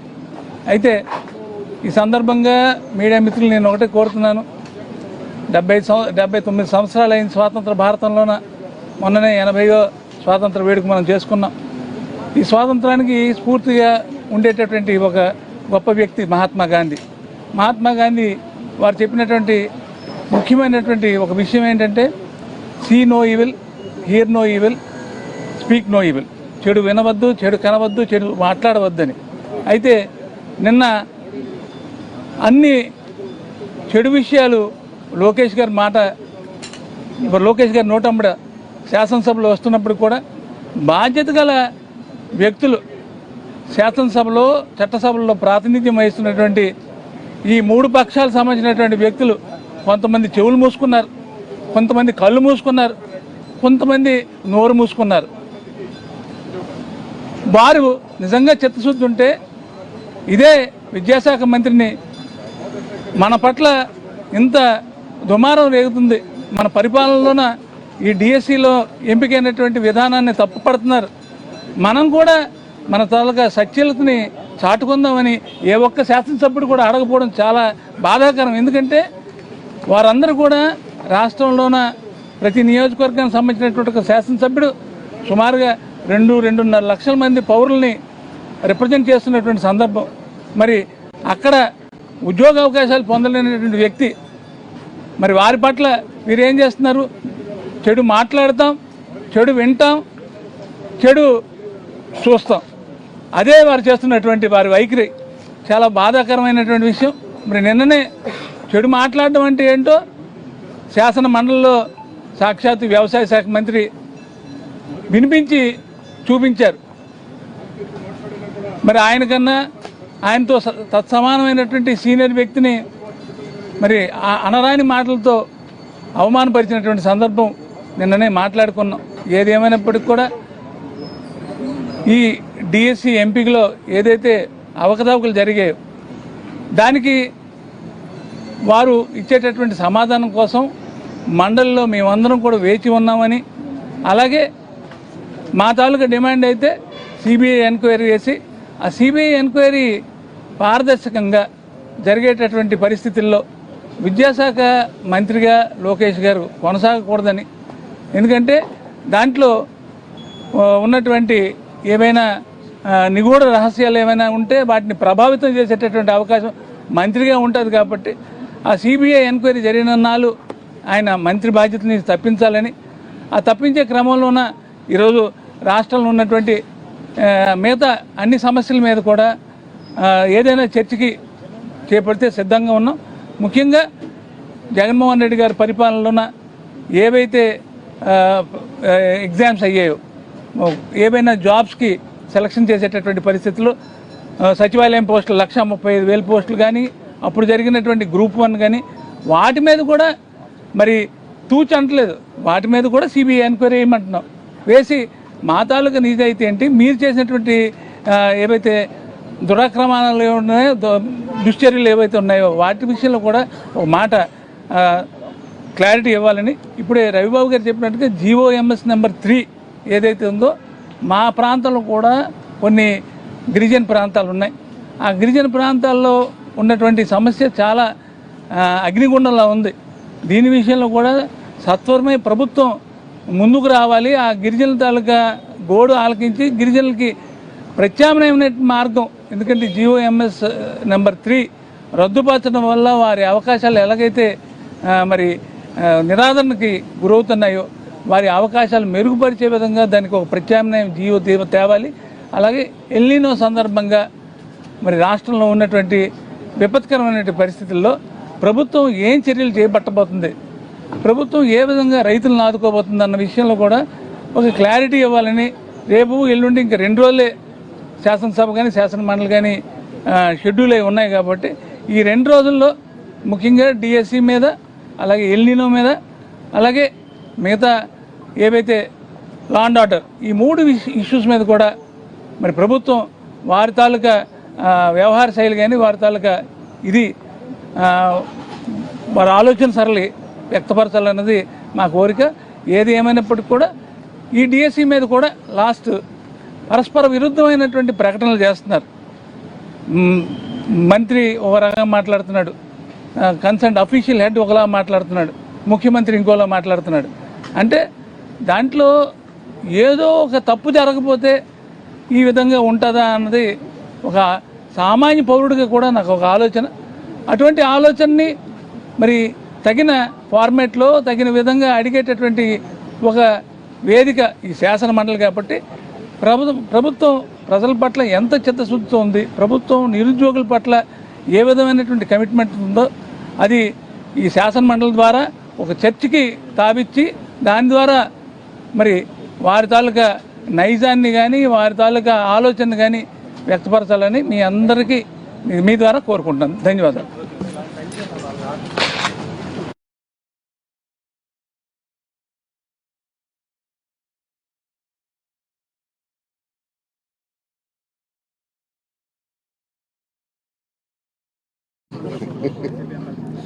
అందరికీ నమస్కారం. మనం చూస్తూ ఉన్నాం ఈ సెషన్స్లో అత్యంత ప్రాధాన్యమైనటువంటి నిరుద్యోగులకు విద్యార్థులకు కావాల్సిన డిఎస్సి గురించి మేము అడుగుతూ ఉంటే ఏ రకంగా వాళ్ళు వాయిదా తీర్మానాన్ని తిరస్కారం చేస్తున్నారో క్లియర్గా తెలుస్తూ ఉంది. నష్టపోయిన వ్యక్తులకు, మోసం జరిగిన వ్యక్తులకు న్యాయం చేయడం కోసం మేము అడుగుతా ఉన్నాం. దానికి వాళ్ళు తిరస్కారం చేస్తూ ఉన్నాం. ఏ రకంగా మేము క్లియర్గా మాట్లాడుతూ ఉంటే కూడా వాళ్ళ దగ్గర ఈ స్కామ్ల గురించి సమాధానం లేకనే వాళ్ళు తీర్మానాన్ని తిరస్కారం చేయడం జరుగుతుంది. ఎవరు లేరని చెప్పేసి అక్కడ మాకు ప్రత్యేక హోదా ఇవ్వక అసెంబ్లీలో వాళ్ళు మాట్లాడుకోవడం జరుగుతుంది. క్లియర్గా అడుగుతూ ఉన్నాం, మేము ఓపెన్గా ప్రతిసారి అడుగుతూ ఉన్నాం, ఇవ్వండి, సమాధానం చెప్పండి అని. ఆశ్చర్యకరంగా విద్యాశాఖ మంత్రి లోకేష్ గారు అయితే జగన్మోహన్ రెడ్డి రండి నేను మాట్లాడతారంటారు. మేము చెప్పిన ప్రశ్నలకు మీరు సమాధానాలు ఇవ్వండి, దానికి కదా మీరు ఇవ్వాల్సింది. 447 జీవోను ఎందుకు కొత్తగా ఇంప్లిమెంట్ చేశారు, ఎందుకు మళ్ళీ క్లోజ్ చేశారు 26 రోజుల్లో? అదేమది స్కామ్లకు కాదా? నవీన్ అనే ఒక వ్యక్తికి, అవుట్సోర్సింగ్ ఎంప్లాయీకి స్టేట్ ఫస్ట్ ర్యాంక్ వస్తే అతన్ని ఎందుకు తీసేయడం జరిగింది మీరు? అది తప్పు కదా చెప్పి ఆయన ఈ రకంగా రాలేదు, సర్టిఫికేట్ వెరిఫికేషన్ రాలేదు అని చెప్పేసి అతన్ని తీసేయడం. ఎవరైనా సరే ఉద్యోగం వచ్చిన తర్వాత సర్టిఫికేట్ వెరిఫికేషన్ రాకుండా ఉంటాడా? ఏం ఆలోచన చేస్తూ ఉన్నారు మీరు? అతని ఐడి బ్లాక్ చేసిన 4 రోజుల తర్వాత అతనికి మెయిల్ పంపించి కోర్టుకు ప్రభుత్వము నీతిగా న్యాయంగా పనిచేయాలి. లూప్ లైన్లో కోర్టుకు ఏదో సమర్పించినారు అని చెప్పినట్లు మోసాలతో పని చేయకూడదు. మీ మోసాలు క్లియర్గా బహిర్గతమవుతా ఉన్నాయి. ఎన్ని రకాలుగా స్పోర్ట్స్ కోటాలో ఎన్ని రకాలుగా మీరు మోసం చేయడం జరిగింది, ఎంతమందికి నష్టం చేయడం జరిగింది. సో నేనైతే క్లియర్గా చెప్తున్నాను, ఆ డిఎస్సి మీద మాకు విద్యార్థులకు న్యాయం జరిగేంత వరకు, ఆ డిస్కషన్ వచ్చేంత వరకు మేము పోరాడతాం. క్లియర్గా చెప్తా ఉన్నాము. దాని వరకు అసెంబ్లీనైనా సరే కౌన్సిల్నైనా సరే స్తంభింపజేసి చేసేదే తప్ప దానికోసం మేము ఖచ్చితంగా పోరాడతాము. అది వచ్చేంత వరకు మేము వాయిదా తీర్మానం అడుగుతూనే ఉంటాం. నమస్కారం.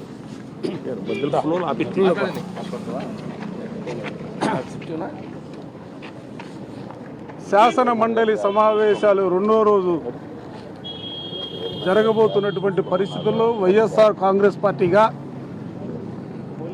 డిఎస్సికి సంబంధించి జరిగినటువంటి అవకతవకలకు సంబంధించి లక్షలాది రూపాయలు చేతులు మారినటువంటి వైనం, తమ పార్టీ కార్యకర్తలకి స్పోర్ట్స్ కోటాలో ఉద్యోగాలు ఇచ్చినటువంటి వైనం, దాంతోపాటుగా ప్రక్రియ యావత్తు పైన కూడా సిబిఐ ఎంక్వైరీ జరగాలని, విద్యాశాఖ మంత్రిగా ఉన్నటువంటి లోకేష్ రాజీనామా చేయాలని 2వ రోజు కూడా వాయిదా తీర్మానం ఇచ్చి శాసన మండలిలో ప్రభుత్వాన్ని నిలదీసే కార్యక్రమాన్ని చేయబోతా ఉన్నాం. నిజంగా నిన్న జరిగినటువంటి శాసనసభలో మంత్రి గారు ఇచ్చినటువంటి సమాధానాలు చూసిన తర్వాత ఈ రాష్ట్రంలో ఉన్నటువంటి ప్రజాస్వామ్యవాదులందరూ కూడా సిగ్గుతో తల వంచుకునే పరిస్థితులు ఇవాళ కనిపిస్తూ ఉన్నాయి. ఈ రాష్ట్రంలో డిఎస్సి ప్రక్రియ ప్రారంభమైన తర్వాత రాష్ట్రంలో విద్యార్థులు, నిరుద్యోగులు ఎవరైతే డిఎస్ఏ బాధితులుగా ఉన్నారో బాధితులందరూ కూడా ఈ ప్రభుత్వం మీద అనేకమైనటువంటి ఆరోపణలు చేశారు. అన్నిటికంటే మిన్నగా వైఎస్ఆర్ కాంగ్రెస్ పార్టీ జగన్మోహన్ రెడ్డి గారి నేతృత్వంలో ఆరోపణలు కాదు, ఆధారాలతో సహా ఈ ప్రక్రియ యావత్తు కూడా అవినీతిమయమైందన్న అంశాలని సమాజం దృష్టికి తీసుకొచ్చినటువంటి పరిస్థితులు కూడా మీ అందరికి కూడా తెలుసు. మేము శాసన మండలి సభ్యులుగా మేమందరూ కూడా సభలో చర్చించాలని మేము అడుగుతూ ఉంటే ఆయన శాసనసభలో మాట్లాడతాడు, శాసన మండలికి రాడు.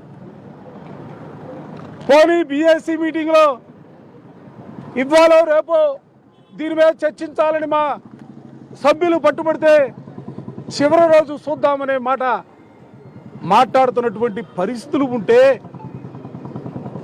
అసలు ఏ దిశగా ఈ ప్రభుత్వాన్ని మీరు ముందుకు తీసుకెళ్లాలని ఆలోచన చేస్తున్నారని అడుగుతా ఉన్నా. మీరే చెప్పారు కదా డిఎస్సి కన్వీనర్ అసలు ఈ ప్రక్రియ ప్రారంభించినటువంటి పరిస్థితి ఈ రాష్ట్రంలో ఎప్పుడు నియామకాలకు సంబంధించినటువంటి ప్రక్రియ ప్రారంభించిన డిఎస్సికి కన్వీనర్గా ఎస్సీఆర్టీ డైరెక్టర్గా ఇద్దరుండి ఈ ప్రక్రియ కొనసాగిస్తారు. కానీ ఇవాళ డిఎస్సి కన్వీనరే ఉండడు, డైరెక్టర్తోనే మొత్తం ప్రక్రియ ప్రారంభించినటువంటి పరిస్థితులు. ఎందుకు ఆ విధమైనటువంటి పరిస్థితులు మీరు తీసుకొచ్చారని అడిగితే చట్టంలో ఎక్కడా కూడా చెప్పలేదట. తీసేయమని ఎక్కడైనా చెప్పారా? చట్టంలో ఇద్దరు ఉండకూడదని ఎవరైనా చెప్పారా? అసలు ఏం మాట్లాడుతూ ఉన్నారు? ఎస్సీఆర్టీలో అవుట్ సోర్సింగ్ ఎంప్లాయీగా ఉన్నటువంటి నవీన్కి ఫస్ట్ ర్యాంక్ వచ్చింది. ఫస్ట్ ర్యాంక్ వచ్చినటువంటి అతనికి ఉద్యోగం ఇవ్వాలా? ఆ ఉద్యోగం ఇవ్వకపోవడానికి కూడా మీ పాఠశాల కమిషనర్ సెక్రటరీ ఏం చెప్పాడు? అసలు ఉద్యోగ ఇంటర్వ్యూకే రాలేదని ఆయన ఒక మాట చెప్తూ ఉంటే నిన్న లోకేష్ శాసనసభలో ఏం చెప్తారు? ఎన్ఓసి తీసుకోలేదట. అసలు ఏమన్నా పొంతనుందా?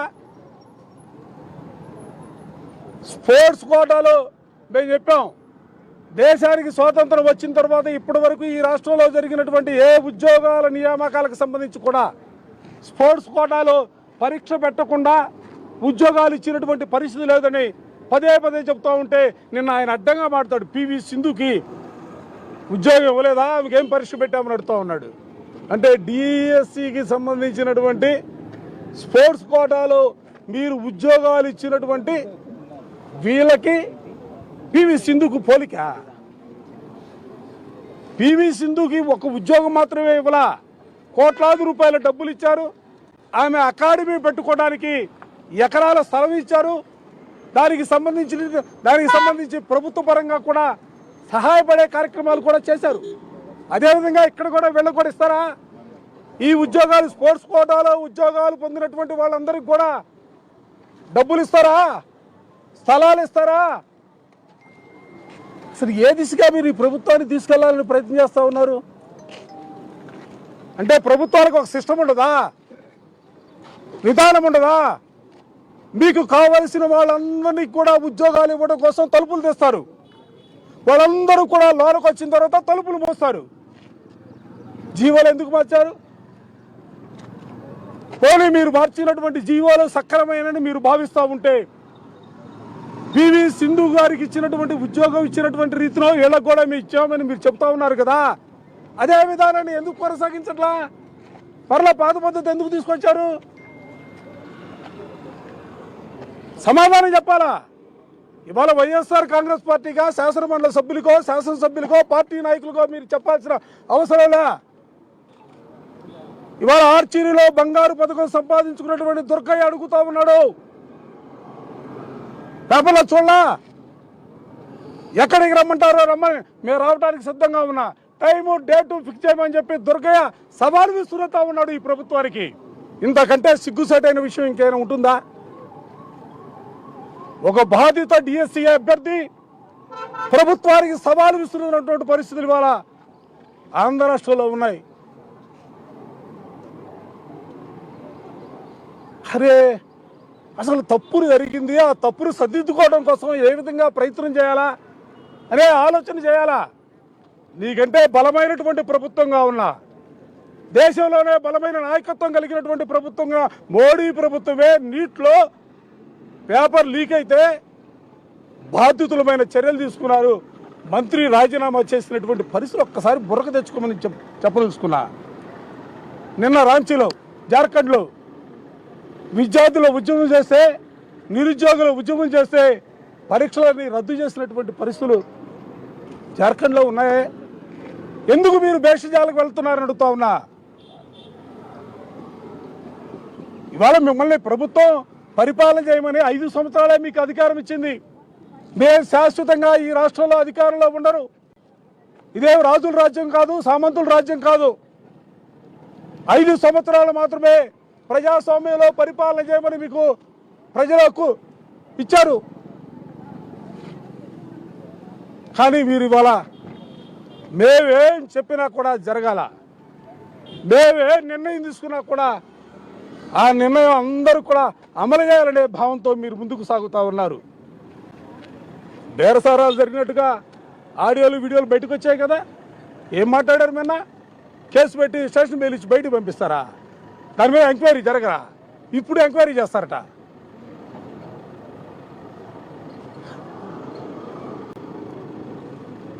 ఈ అంశం తెలుగుదేశానికి సంబంధించినటువంటి అంశం కాదు. ఇది నేను చెప్తాను, ఇది మీ పార్టీకి సంబంధించినటువంటి అంశం కాదు. ఇది మీరు ఇష్టం వచ్చినట్టు ఎమ్మెల్యే టికెట్ ఇవ్వచ్చో, లేదా చైర్మన్ ఇవ్వచ్చో, పార్టీ నాయకులకో కార్యకర్తలకు ఇవ్వాలంటే ఇది కుదిరే పని కాదు.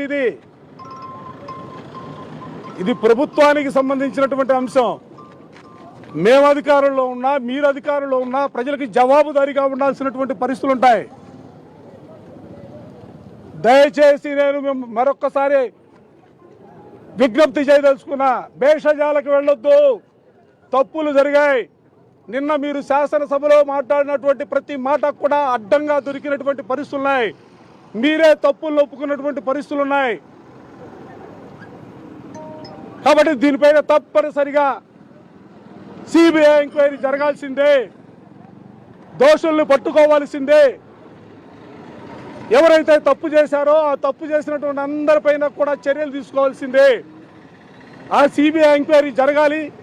ఆ సిబిఐ ఎంక్వైరీ జరుగుతున్నటువంటి పరిస్థితుల్లో మీరు మంత్రిగా ఉండటానికి అనర్హులు, మీరు రాజీనామా చేయాల్సిందే. మీరేదో కొత్తగా తీసుకొచ్చారు ఏపీపీఎస్సీ అని పెట్టండి, దాని మీద కూడా సిబిఐ ఎంక్వైరీ జరపండి. నిజంగా దానిలో కూడా తప్పులు జరిగాయని మీరు భావిస్తే సిబిఐ ఎంక్వైరీకి రండి, సిద్ధకండి. దాని మీద చేయిద్దాం, దీని మీద చేయిద్దాం. దానిలో కూడా ఎవరైనా తప్పులు చేస్తుంటే వాళ్ళపైన కూడా చర్యలు తీసుకోండి. అంతే తప్ప డైవర్షన్ రాజకీయాల కోసం డిఎస్సిని ప్రజల దృష్టిని మరలించడం కోసం ఏపీపీఎస్సీని తీసుకొస్తే మేమేదో దర్చుకునే పరిస్థితి ఉండదు. మేమేదో ఆలోచన చేసే పరిస్థితులు, మేము అధికారంలో ఉన్నా లేకున్నా నిష్పక్షపాతంగా ఈ రాష్ట్రంలో నిరుద్యోగ యువతకు సంబంధించినటువంటి ఉద్యోగాల ప్రక్రియ కొనసాగాలనేది కోరుకున్నటువంటి వ్యక్తులుగా మీకు తెలుసు కదా. గ్రామ సచివాలయం చెప్పి 1,35,000 ఉద్యోగాలు సింగిల్ పోర్ట్తో ఉద్యోగాలు ఇచ్చినటువంటి పరిస్థితులు ఉన్నాయే. ఆ తర్వాత మరో 1,00,000 ఉద్యోగాలు ఈ రాష్ట్రంలో నిరుద్యోగ యువతకు ఉద్యోగాలు ఇచ్చినటువంటి పరిస్థితులు ఉన్నాయే. ఎక్కడా కూడా పక్షపాత వైఖరి కానీ, ఎక్కడా కూడా మావాడనో తనవాడనో భేద తారతమ్యాలు కానీ లేకుండా అర్హత కలిగినటువంటి ప్రతి ఒక్కడికి కూడా ఉద్యోగాలు ఇచ్చినటువంటి చరిత్ర మాది వైఎస్ఆర్ కాంగ్రెస్ పార్టీ, మా జగన్మోహన్ రెడ్డి గారిది. అందుకే దాని మీద దీని మీద ఇంకా మీరు అనుకుంటే, మీరు కావాలనుకుంటే దేనిపైన కూడా సిబిఐ ఎంక్వైరీకి మేము సిద్ధంగా ఉన్నాం. ఎందుకంటే మేము తప్పు చేయలేదు కాబట్టి. ఈరోజు తప్పనిసరిగా శాసన మండలిలో దీనిపైన చర్చించాలా. మేము 5వ తీర్మానం ఈరోజు కూడా ఇవ్వడం జరుగుతుంది.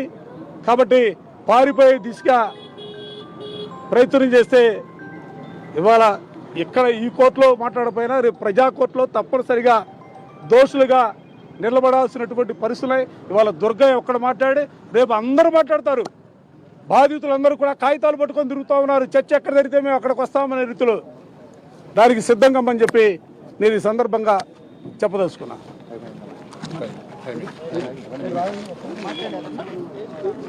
శాసన మండలిలో డిఎస్సి మీద చర్చ కావాలని చెప్పి గత కొన్ని నెలలుగా వైఎస్ఆర్సీపీ పోరాటం చేయడం, దీన్ని డిమాండ్ చేయడం కూడా జరిగింది. అయితే దానికి భిన్నంగా శాసనసభలో అటు ముఖ్యమంత్రి గారు కానీ విద్యాశాఖ మంత్రి కానీ ఇద్దరు కూడా వారు ఒక స్టేట్మెంట్ని చదివి మీరు చర్చకి రండి అంటారు. మేము ఇక్కడ చర్చించడానికి సిద్ధంగా ఉన్నాం, మీరు రండి, శాసన మండలి కూడా మీరు వచ్చి చెప్పాల్సినటువంటి అవసరం మీకు ఉంది కదా, మీరు ఇక్కడికి రమ్మని చెప్పాం, ఇక్కడ ఉన్నాం, ప్రతిపక్షంగా ఉంది, ప్రతిపక్ష హోదా ఉంది, సో మేము చర్చించడానికి సిద్ధమని మీరు మాట్లాడుతూ ఉంటే ఒక గోడ అవతల పక్క మీరు శాసనసభలో మాట్లాడి ఆ గోడ యువతల పక్క శాసన మండలిలో కొన్ని నెలలుగా మేము పోరాటం చేస్తాం, ఇక్కడికి చర్చకి రమ్మంటే మాత్రం మీరు రాకుండా పారిపోయేటువంటి పరిస్థితి. ఈ రోజుకి కూడా స్పష్టంగా పలానా రోజు మేము చర్చకు వస్తామని చెప్పి మాట్లాడినటువంటి పరిస్థితి ఈరోజు టీడీపీ కనపడతా ఉందంటే స్పష్టంగా వారు తప్పులు చేస్తున్నారన్నది అర్థమవుతుంది. మీరు అనుకోవచ్చు ఎందుకు ఇంత ప్రయారిటీ ఇస్తా ఉన్నారు అని. ఈ డిఎస్సి అన్నది సుమారుగా 5 లక్షల మంది నిరుద్యోగులకు సంబంధించింది. మీరు సొసైటీలో ఎక్కడైనా తీసుకోండి, టీచర్ ఉద్యోగాలు కానీ డాక్టర్ ఉద్యోగాలు కానీ ఈ రెండింటికి కూడా కొన్ని నామ్స్ ఉంటాయి. నేను పరీక్షలు లేకుండా ఇస్తాను అంటే కుదరదు. డాక్టర్లకు సంబంధించి కొంతమంది రోగుల ప్రాణాలు, ప్రజల ప్రాణాలు వాళ్ళ చేతుల్లో ఉంటాయి. అలానే టీచర్లకు సంబంధించి అయితే పిల్లల భవిష్యత్తు, రేపటి ఈ సమాజం యొక్క భవిష్యత్తు టీచర్ల మీద ఉంటుంది. వీరు చెప్పేటువంటి చదువులు కానీ, వీరు చెప్పేటువంటి మోరల్ వాల్యూస్ కానీ ఇవన్నీ కూడా రేపటి సమాజాన్ని డిక్టేట్ చేస్తాయి. కాబట్టి టీచర్ ఉద్యోగాలకి, డాక్టర్ల ఉద్యోగాలకి నేను పరీక్షలు లేకుండా ఇస్తాను, నేను ఎవరికంటే వారికి ఇస్తా, కార్యకర్తలకు ఇస్తా, డబ్బులు కమ్ముకుంటానంటే కుదరదు. ఇదే పరిస్థితుల్లో వెస్ట్ బెంగాల్లో కానీ, హర్యానాలో కానీ టీచర్ రిక్రూట్మెంట్లో ఫెయిల్ అయిన తర్వాత ఆ ప్రభుత్వాలు దిగిపోయినటువంటి పరిస్థితి, విద్యాశాఖ మంత్రి జైల్లో పెట్టినటువంటి పరిస్థితి ఉంది. మరి ఇక్కడ స్పష్టంగా కూడా నవీన్ అనే వ్యక్తికి పేపర్ లీక్ అయింది, నవీన్ అనే వ్యక్తికి పేపర్ తెలిసింది, అక్కడ టైపింగ్ సెక్షన్లో అతను పనిచేసేటువంటి వ్యక్తి అని అందరికీ కూడా తెలిసిన విషయమే. అతనికి ఫస్ట్ ర్యాంక్ వచ్చిన తర్వాత అందరూ కూడా ఈరోజు చెప్తున్నది ఏంటంటే అతనికి మాత్రమే పరిమితం కాల, ఇతని ద్వారా అనేక కోచింగ్ సెంటర్లకు కానీ పిల్లలందరికీ కూడా ఆ పేపర్స్ సర్క్యులేట్ అయినాయని. మరి దాని మీద విచారణ చేయాలి కదా. మేము అడుగుతున్నది విచారణ ఒక్కటే అడుగుతా ఉన్నాం. ఎందుకు ఇన్ని నెలల నుంచి మీరు సిబిఐ ఎంక్వైరీ కానీ మీరు కనీసం ఆ పరంగా కూడా ఎందుకు ఆలోచించట్లేదు అన్నది వైఎస్ఆర్సీపీ డిమాండ్ చేస్తున్నది. అదేవిధంగా మీరు 15 లక్షలకి 14 లక్షలకి మీరు డిమాండ్ చేస్తా వాట్సాప్ రికార్డ్స్ వచ్చినాయి కదా, మరి వాటి మీద ఎందుకు ఎంక్వైరీ చేయట్లా? వీటన్నిటి మీద కూడా సమగ్రమైనటువంటి సిబిఐ ఎంక్వైరీ చేయాలా. దానికి సంబంధించినటువంటి ఎవిడెన్సెస్ అన్నీ కూడా వైఎస్ఆర్సీపీ దగ్గర ఉన్నాయి కాబట్టి తప్పకుండా కూడా సిబిఐ ఎంక్వైరీ చేసేంత వరకు వైఎస్ఆర్సీపీ పోరాటం చేయడం జరుగుతుంది. మీరందరూ చూస్తూ ఉన్నారు, నిన్నటి నుంచి కూడా ఈ డిఎస్సిలో జరిగిన అక్రమాల మీద చర్చ జరగాలని మేము కౌన్సిల్లో అడుగుతూ ఉన్నాము. కానీ చర్చకి భయపడి ప్రభుత్వం పారిపోతూ ఉండే పరిస్థితి మనం చూస్తూ ఉన్నాము. మేము ప్రతిపక్షం ఉన్న కౌన్సిల్లో మీరు చర్చకు అనుమతించకుండా, చర్చకి అవకాశం ఇవ్వకుండా, ప్రతిపక్షం లేని అసెంబ్లీలో ఇష్టం వచ్చినట్టుగా మాట్లాడేసి ప్రజలకి అబద్ధాలు చెప్తూ ఉండే పరిస్థితి కూడా ప్రజలందరూ గమనిస్తూ ఉన్నారు. లోకేష్ గారు ఇష్టం వచ్చినట్టుగా మాట్లాడుతూ ఉన్నారు. నిన్న అసెంబ్లీలో తీసుకుంటే ఏంటి 4 సార్లు సవాల్ చేశారంట. మేము 400 సార్లు మీకు సవాల్ చేశాం దీని మీద చర్చకు రండి అనేసి. జగనన్నకు గనుక ప్రతిపక్ష నేతగా అవకాశం ఇస్తే ఖచ్చితంగా దీని మీద చర్చిస్తారు, అలాగే మీకు చుక్కలు చూపిస్తారనే విషయాన్ని కూడా తెలియజేస్తూ ఉన్నాను. అలాగే చంద్రబాబు నాయుడు గారు చెప్తూ ఉన్నారు జగనన్న వెనక గంజాయి బ్యాచ్ ఉన్నారని. దీన్ని మేము తీవ్రంగా ఖండిస్తూ ఉన్నాము. అసలు మీ ఎంపీఏ గంజాయితో దొరికారు, మీరు ఏం చర్యలు తీసుకున్నారు? అలాగే మీ ఎమ్మెల్యే చెప్పారు మీ ఎంపీ ఏమో పోలీసులతో కలిపి గంజాయి అమ్ముతున్నారు అనేసి. మరి ఎటువంటి చర్యలు మీరు తీసుకున్నారు? నిన్న తీసుకుంటే పోలీసులే గంజాయిని రవాణా చేస్తూ పట్టుబడిన పరిస్థితి కూడా మనం చూస్తూ ఉన్నాము. కాబట్టి లోకేష్ గారు అతని స్టేట్మెంట్లోనే స్పష్టంగా అర్థమైంది అక్రమాలు జరిగాయి అనే విషయాన్ని. ఎందుకంటే స్పోర్ట్స్ కోటాలో పివి సింధుతో ఇచ్చాము కాబట్టి ఎగ్జామ్ లేకుండా ఇక్కడ ఇచ్చామని చెప్తూ ఉండడం ఎంతవరకు సమంజసమని మేము అడుగుతూ ఉన్నాం. ఆవిడ ఒలింపిక్స్లో మెడల్స్ తెచ్చుకున్న ఆవిడ ఇక్కడ తీసుకుంటే అలా మెడల్స్ తెచ్చుకున్న వాళ్ళు ఎవరికి మీరు ఇచ్చారు? ఆడియో వీడియో విజువల్స్ వచ్చే వాళ్ళ మీద కేసు పెట్టాము అంటున్నారు. అంటే మీరు ఒప్పుకున్నట్టుగే కదా, బేరసారాలు జరిగాయని ఒప్పుకున్నట్టుగా, అలాగే అమ్ముడు పోయే ఈ ఉద్యోగాలు అనేది కూడా మీరు ఒప్పుకున్నట్టుగా. కాబట్టి ఇప్పటికీ మేము కోరుకుంటూ ఉన్నాము దీనికి నైతిక బాధ్యత వహించి లోకేష్ గారు రాజీనామా చేయాలి. అలాగే సిబిఐ ఎంక్వైరీ కూడా దీని మీద వేస్తే నిజాలు బయటకు వస్తాయని తెలియజేస్తూ ఉన్నాను. ఆ చర్చ జరిగేంత వరకు కూడా మేము కౌన్సిల్లో పోరాటం చేస్తామని తెలియజేస్తున్నాం.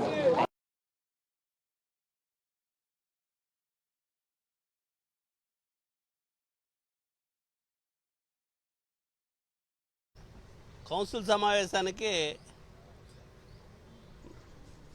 విద్యాశాఖ మంత్రి అయినటువంటి లోకేష్ గారు కూడా రావడం జరిగింది. మరి మేము నిన్న నుంచి డిఎస్సి మీద చర్చ జరగాలనేటువంటిది పట్టుబడుతుంటే దాని నుంచి వెనక్కి వెళ్ళిపోవడానికి గల కారణాలు ఏంటి? నిన్న ప్రశ్నించే వాళ్ళు లేరని చెప్పేసి అసెంబ్లీలో డిఎస్సి మీద ఆయన మాట్లాడేసి నోటిచ్చి తప్పట్లు కొట్టుకున్నారు. అందులో ముఖ్యమంత్రి గారు డిఎస్సిగా గొప్పగా నిర్వహించాడని చెప్పేసి లోకేష్ గారిని పొగట్టం, మరి ఈ నాయన్ని పొగట్టం. అసలు డిఎస్సి మీద చర్చించడానికి వీళ్ళని ప్రశ్న అడిగేవాళ్ళు ఎవడక్కడ? ఇక్కడ ప్రతిపక్షంగా మేము ఉన్నాం. డిఎస్సి మీద చర్చకి వస్తే వీళ్ళ తప్పులన్నీ బయటపడతాయని, వీళ్ళ అవినీతి భోగాతం అంతా బయటపడుతుందని రికార్డెడ్గా చూపించడానికి సిద్ధంగా ఉన్నాం మేము. అవి అక్కడ ఇక్కడ రాకుండా చర్చకి డిఎస్సిలో చర్చ పెడదామని మేము అంటుంటే మంత్రి వచ్చి కూర్చుంటాడు. ఇంత సీరియస్గా మేము అందరూ అడుగుతున్నప్పుడు ఆయనలో నిజాయితీ ఉంటే, తప్పులు జరగలేదనుకుంటే వెంటనే బిజినెస్ అంతా ఆపి ముందు చర్చిద్దాం రమ్మని చెప్పాలి కదా. నష్టమే ఉంది.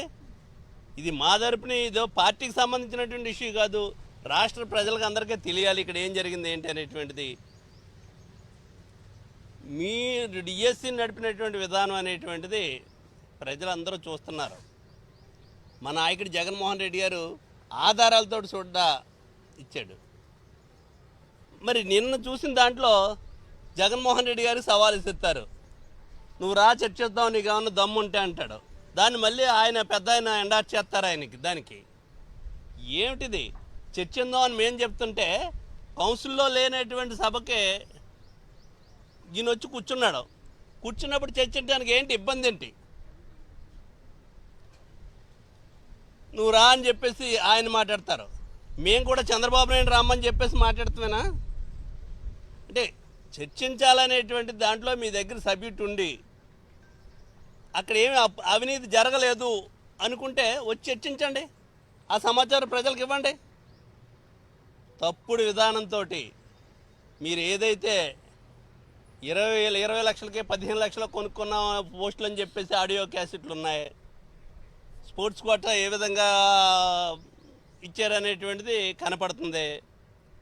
అసలు ఎగ్జామే రాయకుండా ఉద్యోగాలు ఇచ్చినటువంటి ఘనచరిత్ర మిగుతుందని చెప్పుకోవడానికి ప్రయత్నం చేస్తున్నారు. ఇది చాలా తప్పుడు విధానం. ఈ అసెంబ్లీని 6 నెలలకు ఒకసారి జరపాలి కాబట్టి ఆ విధంగా జరిపి మామ అనిపించుకునేటువంటి పరిస్థితి, మీకు సంబంధించినటువంటి ఆర్డినెన్స్ మళ్ళీ ఇబ్బంది అవుద్ది అనేటువంటి ఉద్దేశంలో అసెంబ్లీ జరుపుతున్నారు తప్పితే రైతులకు సంబంధించినటువంటి సమస్యలు మేము అడుగుతున్నాం. రైతులకి ఎరువులు లేక, పండించినటువంటి వరి వేసుకున్నటువంటి వాళ్ళకి నీరు లేక, అనేక సమస్యలు, పండించినటువంటి పంటకి గిట్టుబాటు ధర లేక, పొగాకు రైతులకు గిట్టుబాటు ధర లేదు, ఉల్లి రైతులకు గిట్టుబాటు ధర లేదు, పత్తి రైతులకు లేదు. అనేక రంగాల్లో ఈ ప్రభుత్వం విఫలం అవుతుంటే దీని మీద చర్చించి ప్రజలకు చెప్పేది ఏమీ లేదు. చెప్పేది ఏమీ లేక మీరు చేసింది ఏమైనా ఉంటే చెప్తారు. చెప్పేది ఏమీ లేక ఇక్కడ మీకు సంబంధించినటువంటి ప్రతిపక్షం లేని సభలో తప్పట్టు దాచడానికి, డబ్బా కొట్టుకోవడానికి చేస్తున్నటువంటి మరి ప్రజల దగ్గరికి వెళ్ళాలి. ప్రజల సమస్యల గురించి మాట్లాడతారు ప్రతిపక్షం, దానికి సమాధానం చెప్పాల్సినటువంటి బాధ్యత ఉంది. మీరు ఇచ్చినటువంటి హామీలు ఏమి నెరవేర్చారని చెప్పేసి ఇప్పుడు 2 సంవత్సరాలు అని చెప్పేసి పండగ చేసుకోవడం కోసం గ్రామాల్లో తిరుగుతున్నారు. గ్రామాల్లో మీరు తిరిగేటప్పుడు 10 మంది కూడా ఉండలేదు ఎవరోని. ఎక్కడికి వెళ్ళినా అడుగుతున్నారు, ఏదన్నా నీకు 15 నీకు 15 నీకు 15 ఏదని అడుగుతున్నారు ఆడపిల్లలు. రైతులు అడుగుతున్నారు 20,000 సంవత్సరానికి 20,000 ఎకరానికి ఇస్తున్నారు ఏదయ్యా అని చెప్పేసి రైతులు అడుగుతున్నారు. నిరుద్యోగులు ఉన్నవాళ్ళు నిరుద్యోగ వృత్తి ఇవ్వాలనేటువంటిది నెలకు 3,000 ఇస్తానో ఏదైనా వాళ్ళు అడుగుతున్నారు. 45 సంవత్సరాలు ఉన్నట్టు 18 సంవత్సరాలు దాటినటువంటి ఆడపిల్లలందరికీ సంవత్సరానికి 18,750 రూపాయలు జగన్మోహన్ రెడ్డి ఇచ్చేవాడు. వాళ్ళు అడుగుతున్నారు. అనేక రంగాల్లో పూర్తిగా విఫలమైనటువంటి ఈ ప్రభుత్వం ప్రజల దగ్గర ప్రజల ముందుకు వస్తే అడుగుతున్నారనేటువంటి గ్రామాల్లో కనపడుతుంది. మీ నాయకులు తిరగట్లేదు, ముఖం చాటేసుకుంటున్నారు, 4-5 వస్తున్నారు ఎక్కడన్నాని. అదే ఒకప్పుడు గ్రామాల్లోకి వెళ్తే ఏ విధంగా ఉండేది, ఈరోజు ఏ విధంగా ఉందనేటువంటిది ఈ ప్రభుత్వం దివాళీ కోరుతనానికి ఇది ఒక నిదర్శనం. ఎక్కడ సంబంధం లేకుండా బ్యాంకుల నుంచి అప్పులు తీసుకొచ్చి ఈ అమరావతి గురించి మాట్లాడుతున్నారు. అమరావతిలో దోశ తినేది ఉంది కాబట్టి అమరావతి గురించి మాట్లాడుతున్నారు, అమరావతి గురించి చెప్తున్నారు. అమరావతి మీద జరిగినటువంటి అవినీతులు ఎప్పటికప్పుడు ప్రజల ముందు పెడుతున్నాడు జగన్మోహన్ రెడ్డి గారు. ఇవన్నీ చూసి మీకు సమాధానం చెప్పేటువంటి ధైర్యం లేకే అసెంబ్లీ నుంచి పారిపోతున్నారు అనేటువంటిది ఖచ్చితంగా చెప్పగలుగుతున్నాం.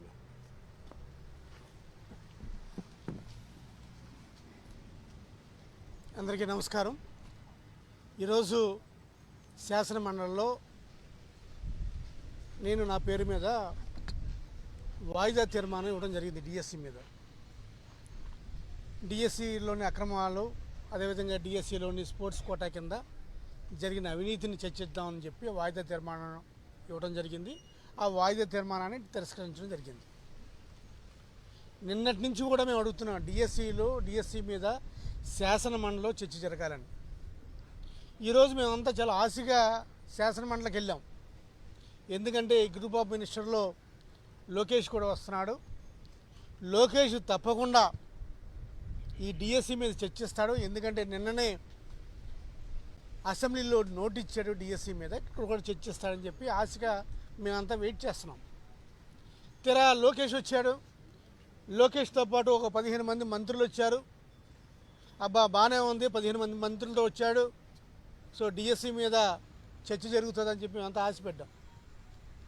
తీరా లోకేష్ వచ్చి మంత్రులతో వచ్చి చర్చిద్దాం రండి బాబు అంటే ఈ లోకేష్ అండ్ టీం ఈ పేపర్లు లీక్ చేసిన లోకేష్ కాదు, ఇతని పేరు లీకేష్. ఈ లీకేష్ వాళ్ళ సభ్యులతోటి, వాళ్ళ మంత్రివర్గంతో పారిపోయాడు. మేము డిఎస్సి మీద చర్చిద్దాం, నీ శాఖకు సంబంధించిన స్కామ్ ఇది, నీ శాఖకు సంబంధించిన స్కామ్లో నువ్వే అడ్డంగా శాసనసభలో దొరికిపోయావు. మేము స్పోర్ట్స్ కోటాలో రాతపూర్వకంగా లేదు తీసేసామని చెప్పావు, ఒక అబద్ధం చెప్పావు. రెండో అబద్ధం, అసలు గత డిఎస్సిలో కూడా రాతపూర్వకంగా లేదు, రిటర్న్ టెస్టులు లేవు స్పోర్ట్స్ కోటాలు అని చెప్పి మరొక అబద్ధం చెప్పావు. మరి మూడో అబద్ధం, పివి సింధు లాంటి వాళ్ళకే ఏమాత్రం రిటర్న్ టెస్ట్ లేకుండా ఇచ్చామని చెప్తున్నావు. సరే ఇవన్నీ మాట్లాడదాం అని ఈ లీకేష్ని అడిగితే లీకేష్ అసలు ఏమీ కూడా మాట్లాడకుండా వెళ్తున్నాడు. పివి సింధు లాంటి వాళ్ళకి ఒకరికో ఇద్దరికి ఇస్తారు. పివి సింధువో, అజరుద్దీనో, లేకపోతే వెంకటేష్ ప్రసాదో, లేకపోతే వివిధ రంగాల్లో స్పోర్ట్స్ రంగాల్లో నిష్ఠాతులకు ఒకరికి ఇస్తారు. కానీ 460 మందికి కేవలం సర్టిఫికెట్, అది ఖోఖో ఆడిన వాళ్ళకి, ఖోఖో నేను తప్పట్లేదు, డిస్ట్రిక్ట్ సర్టిఫికెట్ ఇచ్చిన వాళ్ళకి కూడా డైరెక్ట్గా ఈ లీకేష్ మేనేజ్మెంట్ కోటా ఇది. ఈయన స్టాన్ఫోర్డ్లో ఏ విధంగా సత్యం రామలింగరాజు డబ్బులతోటి స్టాన్ఫోర్డ్లో మేనేజ్మెంట్ కోటాగా వెళ్ళి స్టాన్ఫోర్డ్లో చదువుకున్నాడో, అక్కడి నుంచి వచ్చాడు. అలాగే లీకేష్ మేనేజ్మెంట్ కోటా కింద ఈ 464 మందిని, సుమారు 450 మంది పోస్టుల్ని ఈ లీకేష్ మంత్రి ఇచ్చేశాడు. ఈయన మేనేజ్మెంట్ కోటా. ఈ మేనేజ్మెంట్ కోటా ఎవరు? ఈ లీకేష్ మేనేజ్మెంట్ కోటా ఎవరు? ఈయనతో పాటు ఎవరైతే యోగాలలో నడిచారో వాళ్ళకి ఈ లీకేష్ మేనేజ్మెంట్ కోటా ఇచ్చారు. ఎలా ఉందంటే ఈ రాష్ట్రంలో హోంశాఖ ఏ విధంగా కేంద్ర గణాంకాలతో పోల్చుకుంటే మన రాష్ట్ర హోంశాఖ ఎలాగ కిందకి జారిపోయిందో, లీస్ట్ పెర్ఫార్మెన్స్లో మన హోంశాఖ ఎలా ఉందో, ఈ 2 సంవత్సరాల్లో విద్యాశాఖ కూడా అదే విధంగా అలా జారుతూ వచ్చినాయి. ఇదే మంత్రి ఇంకొక 3 సంవత్సరాలు విద్యాశాఖ మంత్రిగా ఉంటే, ఈ లీకేష్ 3 సంవత్సరాలు విద్యాశాఖగా ఉంటే, ఈ 3 సంవత్సరాల్లో ఈయనకు ఒక అవార్డు వస్తుంది. బెస్ట్ పెర్ఫార్మెన్స్ అవార్డు కాదు, worst performance award leakage in education అని చెప్పి నీకు ఒక అవార్డు వస్తుంది, కేంద్ర గణాంకాలు, న్యాయ గణాంకాలు కాదు. ఇప్పటికే ఈ లీకేజ్ వల్ల ఎన్ని స్కూల్స్ మూతపడుతున్నాయి, ఎంతమంది పిల్లలు డ్రాప్ అవుట్ అవుతున్నారు, ఎన్ని గవర్నమెంట్ పాఠశాలలు మూసేస్తున్నారు, ఇవన్నీ కూడా బోల్డ్ చెప్పుకోవచ్చు. కానీ ఇక్కడ సబ్జెక్ట్ డిఎస్సి కాబట్టి ఈ డిఎస్సి మీద ఈ లీకేజ్ ఖచ్చితంగా సమాధానం చెప్పాలి, సభకు రావాలి, మండలికి రావాలి, మండలిలో సమాధానం చెప్పాలి. మండలిలో సమాధానం చెప్పడమే కాకుండా దీని మీద చర్చ జరగాలి. ఈ లీకేజ్ మేనేజ్మెంట్ కోటా కింద ఏదైతే స్పోర్ట్స్ కోటా కింద 400 పోస్టులు ఇచ్చాడో ఈ లీకేజ్ మంత్రి, ఆ పోస్టులను రద్దు చేయాలి, దానికి రాతపరీక్ష పూర్తి చేయాలి. దీని మీద సిబిఐ విచారణ చేయాలనేది మా డిమాండ్. అరే డిమాండ్ వాళ్ళు మేము డిమాండ్ చెప్తుంటే వాళ్ళు కొత్త డిమాండ్ చెప్తున్నారు. ఏపీపీఎస్సీ మీద జరగాలి అని చెప్పి చెప్తున్నారు. రండ్రా బాబు, ఏపీపీఎస్సీ మీద చెయ్యండి, మేము చెప్తున్నాం. సిబిఐ విచారణ చేయండి. సిబిఐ విచారణ మీద ఏపీపీఎస్సీ మీద చర్చ పెడదాం, ఇదే కౌన్సిల్లో పెడదాం, డిఎస్సీ మీద చర్చ పెడదాం. ఈ రెండిట్ల మీద సిబిఐ విచారణ వేయండి. ఈ రెండిట్ల మీద సిబిఐ విచారణ వేసే వరకు నువ్వు రాజీనామా చేసి నీ శీల పరీక్ష నిరూపించుకో బాబు. లీకేజ్ అంటే ఈ లీకేజ్ తుస్సుమని పారిపోతూ ఉన్నారు. ఇప్పటికన్నా సరే రాష్ట్ర ప్రజల తరఫున మీ ద్వారా లీకేజ్ని అడుగుతుంది ఏంటంటే, ఈ లీకేజ్ మేనేజ్మెంట్ కోటా కింద ఏ విధంగా అయితే సుమారు 464 పోస్టులు ఉన్నాయో, ఏ విధంగా ఎంతెంత డబ్బులు తీసుకున్నారో ఏంటనేది మండలిలో తేలాలి. తప్పకుండా అంతవరకు సిబిఐ ఎంక్వైరీ చేయాలని చెప్పి శాసన మండలి సభ్యులుగా డిమాండ్ చేస్తున్నా. తప్పకుండా ఈ రోజైనా సరే 4 రోజులు వీళ్ళకేదో మా సహచరులు చెప్పినట్టు ఏదో కొంప కొల్లేరైపోయినట్టు 4 రోజులు పెట్టారు. 4 రోజులు అంటే 6 నెలలకు ఒకసారి పెట్టాలి కాబట్టి 4 రోజులు. 4 రోజుల్లో ఒక రోజు అయిపోయింది. రెండో రోజు మళ్ళీ డిఎస్సీ మీద మాట్లాడలేదు, ఇంకా మిగిలింది 2 రోజులు. ఈ 2 రోజులని కాస్త పొడిగిస్తారా లేకపోతే ఈ 2 రోజుల్లోనే ఈ డిఎస్సీ మీద చర్చ కొనసాగిస్తారని చెప్పి తెలుగుదేశం పార్టీ వాళ్ళు అడుగుతాం. ఈ లీకేజ్ మంత్రి గురించి కూడా బీజేపీ, జనసేన కూడా స్పందించాలి. ఈ పేపర్ లీకేజ్, డిఎస్సీ స్కామ్ ఇవన్నీ కూడా ఈ బీజేపీ అదేవిధంగా జనసేన వాళ్ళ స్టాండ్ ఏంటి, వాళ్ళ కూడా ఈ స్కామ్ని సపోర్ట్ చేస్తున్నారా లేకపోతే చేయట్లేదన్నది కూడా ఈ జనసేన ముఖ్యంగా పవన్ కళ్యాణ్ సమాధానం చెప్పాలి. నేను చెప్పాడు కదా, నేను ప్రశ్నించడానికే వచ్చాను, ప్రశ్నలతో కూడిన పార్టీ అని చెప్పాడు కదా. ప్రశ్నించవలసిన సమయం జనసేన అధినేత పవన్ కళ్యాణ్కి ఉంది. పవన్ కళ్యాణ్ కూడా లీకేజ్ని ప్రశ్నించాలి. ఏమయ్యా బాబు, ఇంత స్కామ్ జరుగుతుంటే నువ్వేం చేస్తాను? అదే స్కామ్ జనసేన జరిగితే తెలుగుదేశం పార్టీ ఏ విధంగా రెస్పాండ్ అవుతుందో అదేవిధంగా జనసేనని కూడా ఈ లీకేజ్ని ప్రశ్నించాలి, బీజేపీ ప్రశ్నించాలి, ఇలా అవినీతిని అంతా ప్రశ్నించాలని కోరుకుంటూ ఈరోజు ఎట్టి పరిస్థితుల్లో ఇప్పుడు బీఎస్సీ మీటింగ్ జరుగుతుంది. ఈ మీటింగ్లో పట్టుబడుతున్నాం. ఏమైనా సరే డిఎస్సీ మీద చర్చ జరగాలని కోరుకుంటున్నాం. Thank you.